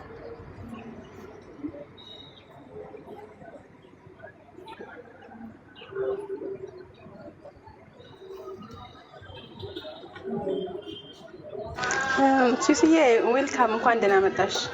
እህቴ ናት በነገራችን ላይ ተዋውቃት ከታች ያለችዋ። እሺ አስረስ አለ አስረስ እኔ እሄዳለሁ። ኔትወርክ እያዘኝ ነው። አለው ይሰማል? አዎ እየሰማሁህ ነው። እኔ እሄዳለሁ ወደ እናንተም እመጣለሁ እንዳልኳቸው ሰማችሁ። የምትወዱኝስ ቢሄዱ ምንድነው የምትወዱኝስ ብትሆኑ ከኔ አብ ይበልጣልና ወደ አብ በመሄዴ ደስ ባላችሁ ነበር ነው የሚለው ጥቅሱ። አሁን እዚህ ጋር እንድትይዙ ስለዚህ ከኢየሱስ አብ ይበልጣል ወይስ አይበልጥም? ቆይ እንድትይዙልኝ የምትፈልገው ሐሳብ ምንድነው መሰለህ? ወደ አብ መሄድንና የአብ ከወልድ መብለጡን ጎን ለጎን ነው እዚህ ጋር ያስቀምጠው። ብትወዱኝ ወደ አብ በመሄዴ ደስ ይላችሁ በተገባ ነበር፣ ለምን አብ ከኔ ይበልጣልና ብሏል። ስለዚህ ወደ አብ መሄዱ በዚህ ኮንቴክስት በዚህ ጥቅስ ወደ አብ መሄዱ መብለጡ ላይ የሚለውጠው ነገር እንዳለ ትረዳለህ። ሊተራሊ እንደ ሌማን ነው ይሄን ያወራው። ጥቅሱን አንብበዋል? ኦኬ። ወደ አብ አይልም ወደ አብ መሄዱና ማነሱ ላይ የሚለውጠው ነገር አለ ብሎ እንደዚህ ብሎ የተረጎመልን አንድ አባት አምጣ፣ የቤተ ክርስቲያን አባት አምጣ ቶሎ በል። ስማኝ ተርጌት ታረጋኝ አይደለም የሚለውጠው ስማኝ 13 ደህና ቋል ኤርሊ ቸርች ፋዘር ጊቭ ሚ ቸርች ፋዘር አልሰጠህም። ይሄን ሊተራሊ ጥቅሱን አንብበው። ቸርች ፋዘር ኧረ ማንበብ ትችላለህ። ጥቅሱን አንብበው። ሊትራሊ ምን ይላል? እኔ እሄዳለሁ ወደ እናንተ እመጣለሁ እንዳላችሁ ሰማችሁ። የምትወዱኝስ ይኸው ከፈትኩልህ።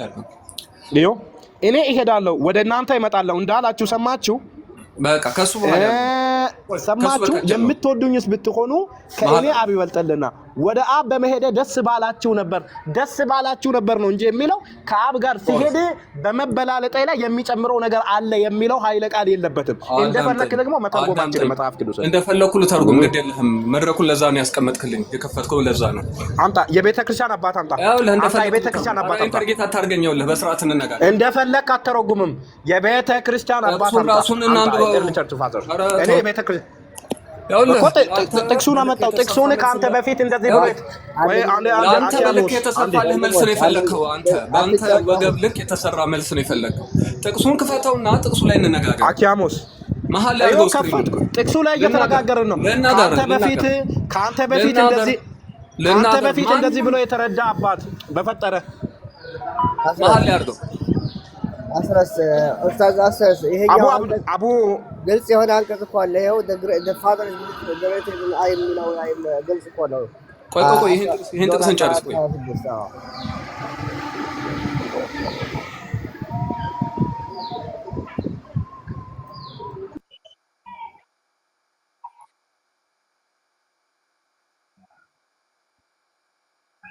እሺ እዚህ ላይ ያለው ክሊርሊ ማለት ነው በንጽጽር የቀደመው ነገር የተቀመጠው ነገር ሁለተኛው 28 ላይ ሁለተኛው ክፍል ሰማችሁ ካለው በኋላ ያለውን ቃል ስናየው መሀል ላይ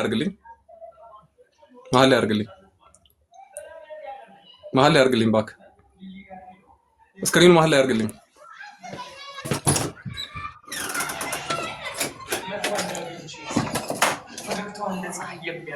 እሺ መሀል ላይ ይቅርታ፣ እሺ እኔ መጽሐፍ ቅዱስ ልፈልግሽ።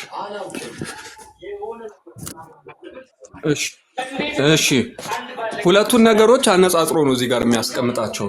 የኢየሱስ ክርስቶስን ወደ አብ መሄድና አብ መብለጡን እዚህ ጋር ጎን ለጎን አነጻጽሮ ነው ያስቀመጠው። ስለዚህ ምንድነው ወደ አብ እሄዳለሁ ባልኳችሁ ጊዜ አብ ከኔ ይበልጣልና ደስ ሊላችሁ በተገባ ነበር ነው የሚላቸው። ወደ አብ በመሄዱ ለምንድነው ደስ የሚላችሁ? አብ ከሱ ስለሚበልጥ። ስለዚህ መብለጡና አብ መብለጡንና ወደ አብ መሄዱን አነጻጽሮ ነው እዚህ ጋር ያስቀመጠላችሁ። ስለዚህ በዚህ ደስ ሊላችሁ ይገባል ነው ያላችሁ። ስለዚህ መሄዱ የሚፈጥረው ነገር እንዳለ እዚህ ላይ ስታነበው ግልጽ ነው። እንደ ሌማን ሳው ኦኬ እሺ፣ አንደኛ እሺ፣ በጣም ጥሩ። አሁን ይሰማል ድምጼ? እሺ፣ በመጀመሪያ ደረጃ እንደዚህ ላብራራው የቤተ ክርስቲያን አባት ታመጣልኛለህ። የቤተ ክርስቲያን አባት ታመጣልኛለህ። ኦኬ። በሁለተኛ ደረጃ በቃ የቤተ ክርስቲያን አባት የለውም። ቆይ አንድ ሚት አድርግ። እሺ። በመቀጠል ደግሞ እኔ እሄዳለሁ ወደ እናንተ እመጣለሁ እንዳላችሁ ሰማችሁ። የምትወዱኝስ ብትሆኑ ከእኔ አብ ይበልጣልና ብሏል። ይበልጣልና ብሏል። ኢየሱስ ክርስቶስን አብ የሚበልጠው በምንድን ነው? ጥያቄ መልስልኝ። እዚህ ጋር ነው መልስ መልስልኝ። ሚት አንሳና ቀጥታ መልስልኝ። ኢየሱስን አብ የሚበልጠው በምኑ ነው? እዚህ ላይ አላብራራውም። ይበልጣል ብቻ ነው ብሎ የዘጋው። በዚህ ብሎ አልጠቀሰም። አመሰግናለሁ። ስለዚህ ኢየሱስ ክርስቶስን አብ ይበልጠዋል ማለት ነው አይደለም? ምንም ይሁን ምንም አምላክ ይበልጣል።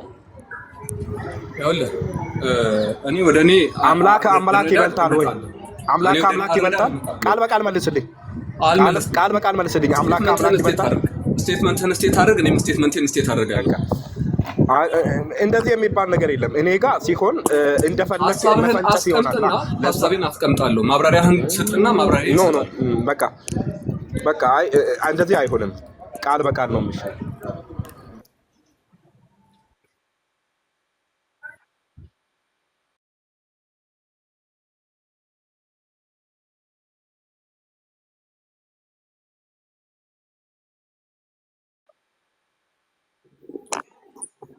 እሺ እኔ ልቀጥላ። እንደዛ ከሆነ እኔን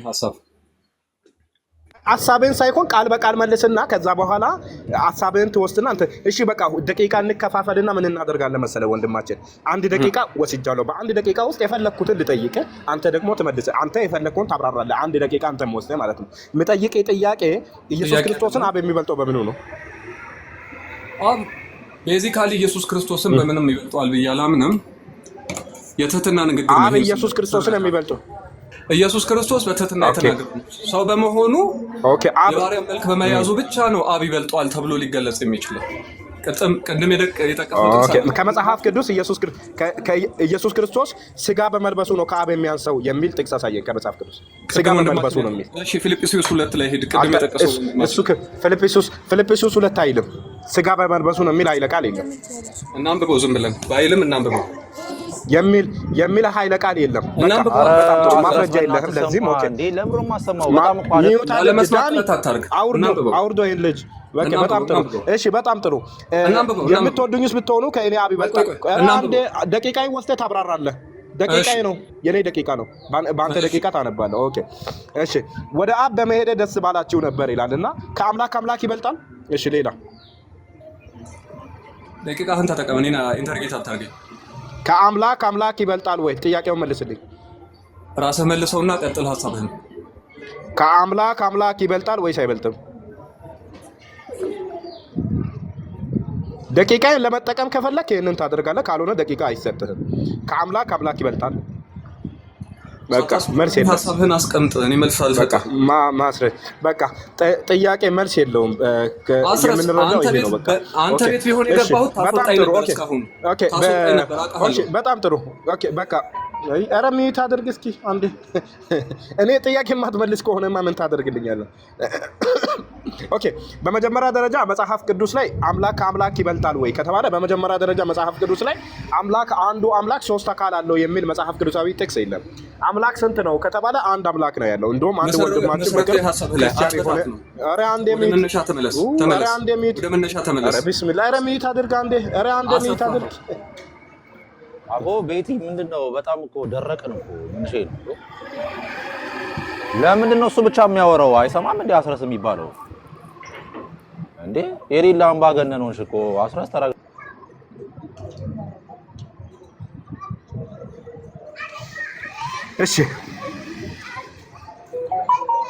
እሺ ኦኬ በኮንክሉዥን ላድርግና በመጀመሪያ ደረጃ አምላክ አንድ ነው ሲባል ነጠላ ማንነት ነው እስራኤላውያን የሚያውቁት እንጂ ሶስት አምላክ ወይም ሶስት አካላትን አያውቁትም። ወይም አንዱ አምላክ ላኪ አንዱ አምላክ ደግሞ ተላኪ የሚባል ነገር እስራኤላውያን አያውቁትም።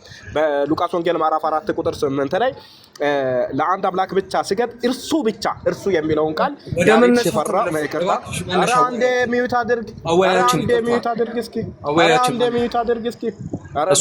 ምን አይነት ሰው ነህ በአላህ ፖዝ አድርገህ ሀሳብህን ኧረ ሚዩት አድርግ ቤቲ ይኸውልሽ ምንድነው መሰለሽ አንዱን ሀሳብ ጭምቅ አድርጎ ይናገርና እዛ ላይ እኔም መልስ ልስጥበት። እሱ ብዙ ጥቅሶች ላይ እያወራው ነው። ቆይ አንዴ እያወራው ነው ታወራለህ። እያወራው ነው። ሚዩት አድርግና እያወራው ነው። አንዴ ሚዩት እያደረገ ከቤቲ ጋር ላውራ። እሺ መልካም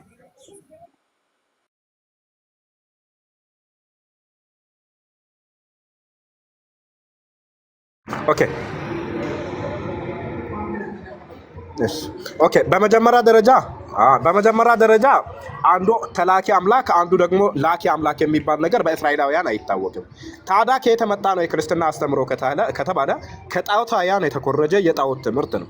ለምሳሌ በ325 ላይ በተደረገው በኒቂያ ጉባኤ ላይ በግልጽ ቋንቋ አምላክ አምላክን ወለደ፣ ከአምላክ የተወለደ አምላክ ከብርሃን የተወለደ ብርሃን ተብሎ እነ አትናቴዎስ ያጸደቁት ከጊዜ በኋላ ክሬት የተደረገ የፍልስፍና ትምህርት እንጂ ሐዋርያቶችም ሆነ እንትኖች አያውቁትም። ሐዋርያቶች ታዲያ ማንን ነው የሚያውቁት ከተባለ በአንደኛ ቆሮንቶስ ምዕራፍ 8 ቁጥር 4 ላይ ለጣዖት የተሰዋውን ስጋ ስለመብላት ጣዖት ሁሉ በዓለም ከንቱ እንደሆነ ከአንዱም በቀር ማንም አምላክ እንደሌለ እናውቃለን። ይሄ ነገር ሁሉ በእርሱ በኩል የሆነ እኛም ለእርሱ የሆንን አንድ አምላክ አብ አለን አለ። ኢራኒየስ የተባለ የቤተክርስቲያን አባት ይህንን ክፍል ሲያብራራው በግልጽ ቋንቋ ምንድን ነው የተናገረው? አንድ አምላክ የሚለው አብ ብቻ ነው፣ ከአብ በቀር አምላክ የለንም ብሎ ኢራኒየስ የተባለ በ220 ዓመተ ኤዲ የነበረ የቤተክርስቲያን አባት አብራርቶታል ማለት ነው። ኦኬ ወደ መነሻው ሐሳብ ስንሄድ በመጀመሪያ ደረጃ አምላክ ከአምላክ ይበላለጣል የሚባል ነገር የለም። ለትዕትና ለምንም መጽሐፍ ቅዱስ ላይ እንደዚህ አይነት ነገር እግዚአብሔር እንደዚህ አይነት ከአሰራር ውጪ የሆነ ነገር አይሰራም። ለምን ከተባለ እግዚአብሔር የሰላም አምላክ እንጂ የውከት አምላክ አይደለም። በአንደኛ ቆሮንቶስ ምዕራፍ 14 ቁጥር 34 ላይ እግዚአብሔር የሰላም አምላክ እንጂ የውከት አምላክ አይደለም ስለሚል ማለት ነውና ይሄ የክርስትና አስተምሮ የውከትና ሰዎችን የሚያውክ ምክንያቱም አንዱ አምላክ ከአንዱ አምላክ አንሳለሁ ብሎ መናገር ራሱ ውከት ነው፣ ለሰዎች ግራ የሚያጋባ እውነት እንኳን ቢሆን ለመቀበል የሚከብድ ትምህርት ነው። እግዚአብሔር ደግሞ እንደዚህ አይነት ትምህርት አይሰጥም እና በዮሐንስ ወንጌል ምዕራፍ 14 ቁጥር 28 ላይ የምትወዱኝስ ብትሆኑ ከእኔ አብ ይበልጣል ብሎ ኢየሱስ ክርስቶስ በግልጽ ቋንቋ ከአብ እንደሚያንስ ተናገረ። አብ ምን ስለሆነ በላጭና አባት አምላክ ስለሆነ በሚልክያስ ምዕራፍ 2 ቁጥር 10 ላይ በግልጽ ቋንቋ አንድስ አባት ያለን አይደለምን? አንድስ አምላክ የፈጠረን አይደለምን? ስለምን ያ አምላክ የኢየሱስ ክርስቶስም አምላክና ፈጣሪ ነው። በዮሐንስ ወንጌል ምዕራፍ 20 ቁጥር 17 ላይ በግልጽ ቋንቋ ስለሚናገር ማለት ነው። ጨርሻለሁ። ግን ከዛ በፊት ግን ባይሳደብ ግን ጥሩ ነው ማለት ለሚናገረው ቃል በጣም ዳኒ ፕሊስ አግባክ ዘመን ጣልቃ አትግባ። ዳኒ እሺ የግል አመለካከቶቹን ወደ ለሱ ተውለትና ይሄ ከታዊታዊ ምናምን ያለውን ማለት ነው። እኔ የሚመለከተኝም ብቻ ላውራ ከመጽሐፍ ቅዱስ ተነስቼ ማለት ነው። እስራኤላውያን አንድ አምላክ ነው የሚያምኑ ሲባል ማለት ነው በመጽሐፋቸው ላይ እንዴት ይገልጹታል? የእስራኤል ነቢያት እንዴት ይገልጹታል የሚለውን እንግለጽ። ሙሴ ኦሪት ዘፍጥረት ላይ ኑ ሰውን በመልካችን እንደ ምሳሌያችን እንፍጠር ሲል ታዩታላችሁ። ማለት እግዚአብሔር አለ ኑ ሰውን በመልካችን እንደ ምሳሌያችን እንፍጠር ሲል ማለት ነው። እዚህ ላይ የአካልን ማለት ነው ነጠላ አካልን አናይ በመጽሐፍ ቅዱስ የምናወራ ከሆነ ለምሳሌ የኦሪት ዘፍጥረት ምዕራፍ 19:23 ላይ ያለውን ጥቅስ በምናይበት ጊዜ እግዚአብሔርም በሶዶምና በገሞራ ላይ ከእግዚአብሔር ዘንድ ከሰማይ እሳትና ዲን አዘነበ ሲል ታዩታላችሁ። እግዚአብሔር ከእግዚአብሔር ዘንድ የሆነ እሳትን በሶዶምና በገሞራ ላይ አዘነበ ሲል ታዩታላችሁ። ይሄ አካል ብዙህነትን ታያላችሁ። እዚህ ነጠላ ላይ አታዩትም። እግዚአብሔር ከእግዚአብሔር ዘንድ ሲል ታዩታላችሁ። ይሄ አካል ብዙህነትን ማሳየት ነው። አንድ አካል እንዳልሆነ ማሳያ ነው። ሌላው ደግሞ መጽሐፈ ምሳሌ ምዕራፍ 30 ቁጥር 4ን ማየት ትችላላችሁ። ምዕራፍ 30 ቁጥር 4ን ማየት ትችላላችሁ። መክፈት የምትችሉ ልጆች ክፈቱልኝ፣ ካገዛችሁኝ የበለጠ ነው የሚሆነው። ምሳሌ 30 ቁጥር ሁለቱም ማየት ትችላላችሁ። ይቅርታ እስከ ከፍ ድረስ እቺ ሰዓቴን ያጅልኝ። እሺ 30 ቁጥር 2 ቁጥር 4 30 ቁጥር 4 ባትከፍተውም እኮ አንተ ጋር ሆነ ማንበብ ትችላለህ እኮ። ለመውጣት የተሰጠኝ ደቂቃ ነው፣ ይቅርታ። እሺ ምንድነው የሚለው? ውሃን በልብሱ የቋጠረ ምድርን ዳርቻ ያጸና ማን ነው? ካወቅከው ስሙ ማን ነው? የልጁ ስም ማን ነው ይላል። ይሄ ነብይ ማለት ነው እዚህ ጥቅስ ላይ። ሌላው ደግሞ መዝሙር 109 በቅንፍ 110 ላይ ስትሄዱ በቅዱሳን ብርሃን ከአጥቢያ ኮከብ አስቀድሞ እነሆ ከሆድ ወለድኩህ ሲለው ስለ ልጁ ታያላችሁ። በብሉይ ኪዳን ማለት ነው ሌሎችንም ጥቅሶች ማየት እንችላለን። መዝሙር 2 ላይ አንተ ልጄ ነህ እነሆ ዛሬ ወለድኩህ ሲል ታዩታላችሁ። ስለ ልጁ ስለ አንድያ ልጁ ሲናገር ታዩታላችሁ። በአዲስ ኪዳን ላይ የትኛውን ቦታ ላይ ኢየሱስ ክርስቶስን ተፈጠረ ሲባል አታዩትም። በተለይ የዮሐንስ ወንጌልን በምታነቡ ጊዜና የብሉይ ኪዳን አሁን የጠቀስኳቸውን ጥቅሶች ስታዩ ከጥንት ከዘላለም ከአብ ዘንድ እንደነበረ ትረዳላችሁ። የዮሐንስ ወንጌልን አይታችሁ ማለት ነው።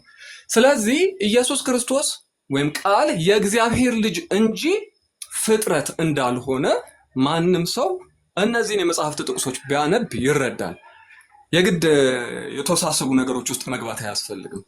አሁን እዚህ ላይ በምናይበት ጊዜ የኢየሱስ ክርስቶስ አብ ከኔ ይበልጣል ወይም በአማልክት ዘንድ መበላለጥ በአምላክ ዘንድ መበላለጥ አለ ምናምን የሚሉት ሐሳቦች ኢየሱስ ክርስቶስ ስለራሱ ሲናገር እኔ የዋህ በልቤም ትሁት ነኝ ብሏል። የማቴዎስ ወንጌል ምዕራፍ 11 ላይ ማንበብ ይቻላል። እሱን ካስፈለገ የፈለገ ሰው ማውጣት ይችላል። እኔ የዋህ በልቤም ትሁት ነኝ ይላል። ሌላው ደግሞ ቅድም ወንድማችን የጠቀሰው ጥቅስ ላይ በኢየሱስ ክርስቶስ የነበረ ሐሳብ ይሄ ነው እያለ ይናገራል። በኢየሱስ ክርስቶስ ዘንድ የነበረ ሐሳብ ምንድነው? ትህትና ነው። የኢየሱስ ክርስቶስ ትህትና ምንድነው? የባሪያዎቹን እግር እስከ ማጠብ ድረስ እንደሆነ በግልጽ ወንጌሉ ላይ እናነባለን። ፊልጵስዩስ 2 ላይ ግን ምንድነው የሚለው? እያንዳንዱ ሰው ባልንጀራው ከሱ እንደሚሻል በመቁጠር በትህትና ያስብ ይላል። ቤተልሔም ስንት ደቂቃ ነው የተጠቀመው? ረዘመ። አራት አቋርጠኝ፣ እሷ ታቋርጠኝ። ስለዚህ ኢየሱስ ክርስቶስ ፊልጵስዩስ 2 ላይ ባለው ጥቅስ መሰረት ስለ ትህትናው ማለት ነው እስከ መስቀል ሞት ድረስ ራሱን ዝቅ አደረገ እንጂ ኢየሱስ ክርስቶስ ታናሽ ሆኖ ስለተበለጠ አይደለም። በትህትና አብ ከኔ ይበልጣል አለ እንጂ የትህትና ነገር ነው እንጂ ኢየሱስ ክርስቶስ አምላክ ነው። አምላክ ደግሞ ቀናተኛ ስለሆነ አምላክነቱን ለማንም አሳልፎ አይሰጥም በመጽሐፍ ቅዱስ መሰረትና ጨርሻለሁ። ሐሳብ ካለ መቀጠል እንችላለን ማብራሪያው ላይ። ቴንክ ዩ ቤቲ እኔ ልግባ እንዴ? እሺ ኦኬ። እሺ ደቂቃ ግን በጣም እንትን አለ። እኔ ሰለምቴው እስቆይ እስታንቴ። እሺ ኦኬ። ቃል በቃል አሁን ደቂቃዎች ይሰጡና በኋላ ላይ አሁን እንትኑን እኔ ለባነሳው ሐሳብ ላይ መልስ ልስጥና ከዛ በኋላ ቃል በቃል እንጠይቃለን። እሺ ቃል በቃልም ለመጠየቅ ጊዜ ይሰጣል። ኦኬ። በመጀመሪያ ደረጃ ተጨባጭ ጥቅሶች ይጥቀስ እኔ እንደጠቀስኩት። ኦኬ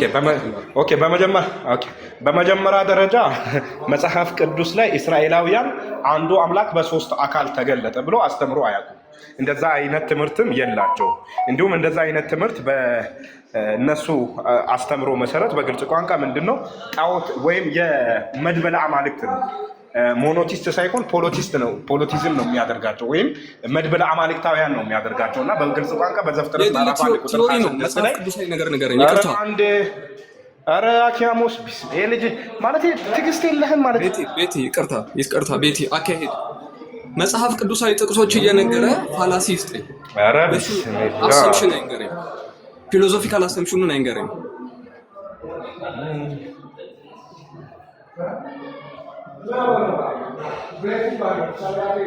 ያውልሽ ለመግባባት የሚረዳን ሪፈረንሳችን መጽሐፍ ስለሆነ ተጨባጭ ማስረጃ እየነገረኝ ፊሎዞፊካል እንደሚታ አድርግ እስኪ።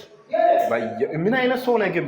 ማለት ቤተሰብ ምናምን ከልጆች ጋር ምናምን ደህና ነህ? ጤና እንዴት ነው? ሁሉ ነገር ሰላም ነው? ላኢላህ ፐርሰናሉ ነገር ተው። እሺ ሰው ዝም በላሽ። ኦኬ በመጀመሪያ ደረጃ እስራኤላውያን አንዱ አምላክ በሶስት አካል ተገለጠ ብሎ በታሪክም አያምኑም። በመቀጠል እነሱም አንዱ አምላክ በሶስት አካል ተገለጠ የሚል ትምህርትም የላቸው። የእግዚአብሔር ልጅ በሚለው መጽሐፉ ጳውሎስ ፍቃዱ በግልጽ ቋንቋ ምን ብሎ ያስቀምጣል? በአዲስ ኪዳን ላይ በብሉይ ኪዳን ላይ በግልጽ ቋንቋ የስላሴ አስተምሮ አልተገለጠም ብሎ በግልጽ ቋንቋ ያስቀምጣል። ማን? ጳውሎስ ፍቃዱ የእግዚአብሔር ልጅ በሚለው መጽሐፍ ገጽ 22 እንደዛው 27 በግልጽ ቋንቋ ያስቀምጣል። ታዲያ የስላሴ አስተምሮ ከየት መጣ ከተባለ ከጣዖታውያን ከፓጋናውያን የመጣ ትምህርት እንጂ መጽሐፍ ቅዱሳዊ አይደለም። ይሄን ኮንሰፕት እንድትረዱ ኧረ አንድ የሚዩት አድርግ እስኪ። ኧረ ምን አይነት ሰው ነው በአላህ። ኦኬ ታዲያ ዘፍጥረት ምዕራፍ 1 ቁጥር 26 ላይ እግዚአብሔርም አለ ሰውን በመልካችን እንደ ምሳሌያችን እንፍጠር። ምን ማለት ነው ከተባለ ዘፍጥረት ምዕራፍ 1 ቁጥር 27 ላይ በግልጽ ቋንቋ ይፈጠር ምን በማለት እግዚአብሔር ሰውን በመልኩ ፈጠረ፣ በእግዚአብሔር መልክም ፈጠረው አለ። ምን አድርጎ? ወንድና ሴት አድርጎ ፈጠራቸው። ምን አድርጎ? እግዚአብሔር በመልኩ ፈጠረ ተብሎ በነጠላ ላይ የተቀመጠው። ስለዚህ እግዚአብሔር አንድ አምላክ እንጂ ሶስት አካላቶችን የሉትም። በትንቢተ ኢሳይያስ ምዕራፍ 48 ላይ በግልጽ ቋንቋ ያዕቆብ የጠራው እስራኤል ወይ ስማኝ፣ እኔ ነኝ፣ እኔ ፊተኛው ነኝ፣ እኔ ኋለኛው ነኝ፣ እጄም ምድርን መስራታለች፣ ቀኜ ሰማያትን ዘርግታለች እያለ እግዚአብሔር ይናገራል። ታዲያ እንፍጠር ያለው ማንን ነው ከተባለ እግዚአብሔር እጆቹን ነው። ለምን ከተባለ በመጽሐፍ ቅዱስ እንደዚህ አይነት ንግግር አለ ወይ ከተባለ አዎ አለ እንደዚህ አይነት ንግግር። ለምሳሌ በመዝሙረ ዳዊት ላይ በግልጽ ቋንቋ ዳዊት ምን በማለት ይናገራል? ነፍሴ ወይ እግዚአብሔርን ባርኪ፣ አጥንቶቼ ወይ የእግዚአብሔርን ስራ ተናገር እያለ አጥንቶቹንና ነፍሶቹን በሁለተኛ ቋንቋ ያወራል። ማን? ዳዊት። ገብቶሃል? ዳዊት በሁለተኛ ቋንቋ ያወራል። ታዲያ የዳዊት ነፍስና አጥንቶቹ የተለያዩ ፐርሰን ናቸው ከተባለ ነው፣ ፐርሰን አይደሉም። ነገር ግን ዳዊት በሁለተኛ ቋንቋ ያወራል። ስለዚህ እዚህ ጋር እግዚአብሔር እንፍጠር ያለው እጆቹን እንጂ በቀጥታ ቋንቋ እግዚአብሔር ሌላ ፐርሰን ኖሮት አይደለም። በዘዳግም ምዕራፍ 6 ቁጥር 4 ላይ በግልጽ ቋንቋ እስራኤል ወይ ስማ ጌታ አምላካችን አንድ ነው የሚለውን ቃል እንዲሁም የቤተክርስቲያን አባቶች አብዛኞቹ አንድ እግዚአብሔር አለን ብለው ነው የተረጎሙት። በዮሐንስ ወንጌል ምዕራፍ 17 ቁጥር 3 ላይ በግልጽ ቋንቋ ምን ተብሎ ተቀምጧል? እውነተኛ አምላክ ብቻ የሆነ አንተ የላከውን ኢየሱስ ክርስቶስን ያውቁ ዘንድ እቺ የዘላለም ሕይወት ነች አለ። ይሄንን እንዲሁም የቤተክርስቲያን አባት ሴርሊ የተባለ የአሌክሳንድሪያው ሴርሊ በ444 የነበረ አባት እንዲህ በማለት ይናገራል። በእምነት ወደ ልጅነት ወደ ዘላለማዊ ሕይወት የጠረቱን እውነተኛ አምላክ አንድ ብቻ እንደሆነ አለ። ብቻም ሳይሆን አብ እንደሆነ ሊማሩ ይገባ ዘንድ ኢየሱስ ክርስቶስን ልነግረን እጅግ አስፈልጎ ነበር አለ። እኛ የተባላሸውን የአሞክንዮን ፍጥረታትን ማለትም የሰው ልጅን ተፈጥሮ ለመመለስ የተላከ የአንዱ አባት ልጅ ነው በማለት በግልጽ ቋንቋ ይሄ የአሌክሳንድሪያው ሴርሊ ያስቀምጣል። ስለዚህ ኢየሱስ ክርስቶስ ከአንዱ አምላክ የተላከ ልጅ እንጂ እሱ ራሱ አምላክ አይደለም ማለት ነው። የአንጾኪያው ኢግናቲየስ የተባለ በ108 ዓመተ ኤዲ የነበረ የቤተክርስቲያን አባት በግልጽ ቋንቋ ምን ብሎ ያስቀምጣል? ወንጌላውያን አንድ አብ እውነተኛ አምላክ ብቻ መሆኑን ሲገልጿል። ሉሲያስ ሲሲሊያስ ፈርሚያንስ የተባለ ደግሞ በ320 ዓመተ ኤዲ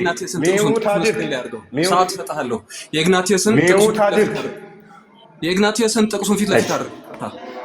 እሺ አረግልሃለሁ። እሺ ችግር የለውም። ኦኬ ተረጋጋ በቃ። በጣም ጥሩ። እሺ እኔ እንግዲህ ምን ያክል በደል እንደሚደርስብኝ እንድትመለከቱ ነው የምፈልገው። እሺ ይኸው ላሳየህ። በአማርኛ እየተረጎምኩት ስለሆነ ላትቀበለው ስለምችል እንግሊዝኛውን ረዳዋለሁ። እንትኑን ላሳየህ። እንግሊዝኛውን ላደርግልህ እኮ ነው። እንግሊዝኛውን ላደርግልህ ነው። ይኸው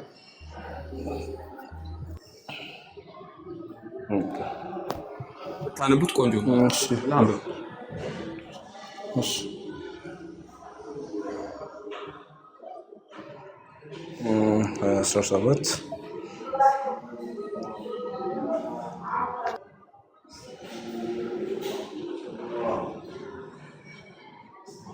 እሺ ይኸው ይታይሃል። ይታየኛል ግን ደቆብኛል። አምታ አንብበው፣ ጮክ ብለህ አንብበው። እሺ ይኸው አስቀመጥኩልህ እኮ ትርጉሙን አስቀመጥኩልህ። እያነበብከው ንገረኝ። እያነበብከው ይኸው ሀሳቡ አስፍኝ። እሺ እንትና አስፍኝ፣ አንብበው እንግሊዝኛውን ዝም ብለህ አስፍኝ። ሀሳቡንማ እኔ አስቀምጬልሃለሁ እኮ ደቂቃዬን አትብላብኝ። ግዴለ ውሰድ፣ ሰዓትህን ተጠቅም። ኦኬ ይኸው ወንጌላቶች አለ ቱ ዊን ዘይ ዲክላር ዘይ ዋን ፋዘርስ ዊዝ ዘይ ኦንሊ ትሩ ጋድ አባት ደግሞ ወንጌላውያን አለ አንድ አባት እንዳለ ያም አባት ደግሞ እውነተኛ አባት መሆኑን ተናግረዋል አለ። ይኸው ኢግናሽየስ እሺ ይኸው ኦንሊ ትሩ ጋድ ይሄ ዘ ኦንሊ ትሩ ጋድ በቃ እሺ ልቀጥል ወደ ሐሳቤ ሚዩት አድርግና እንትን እሺ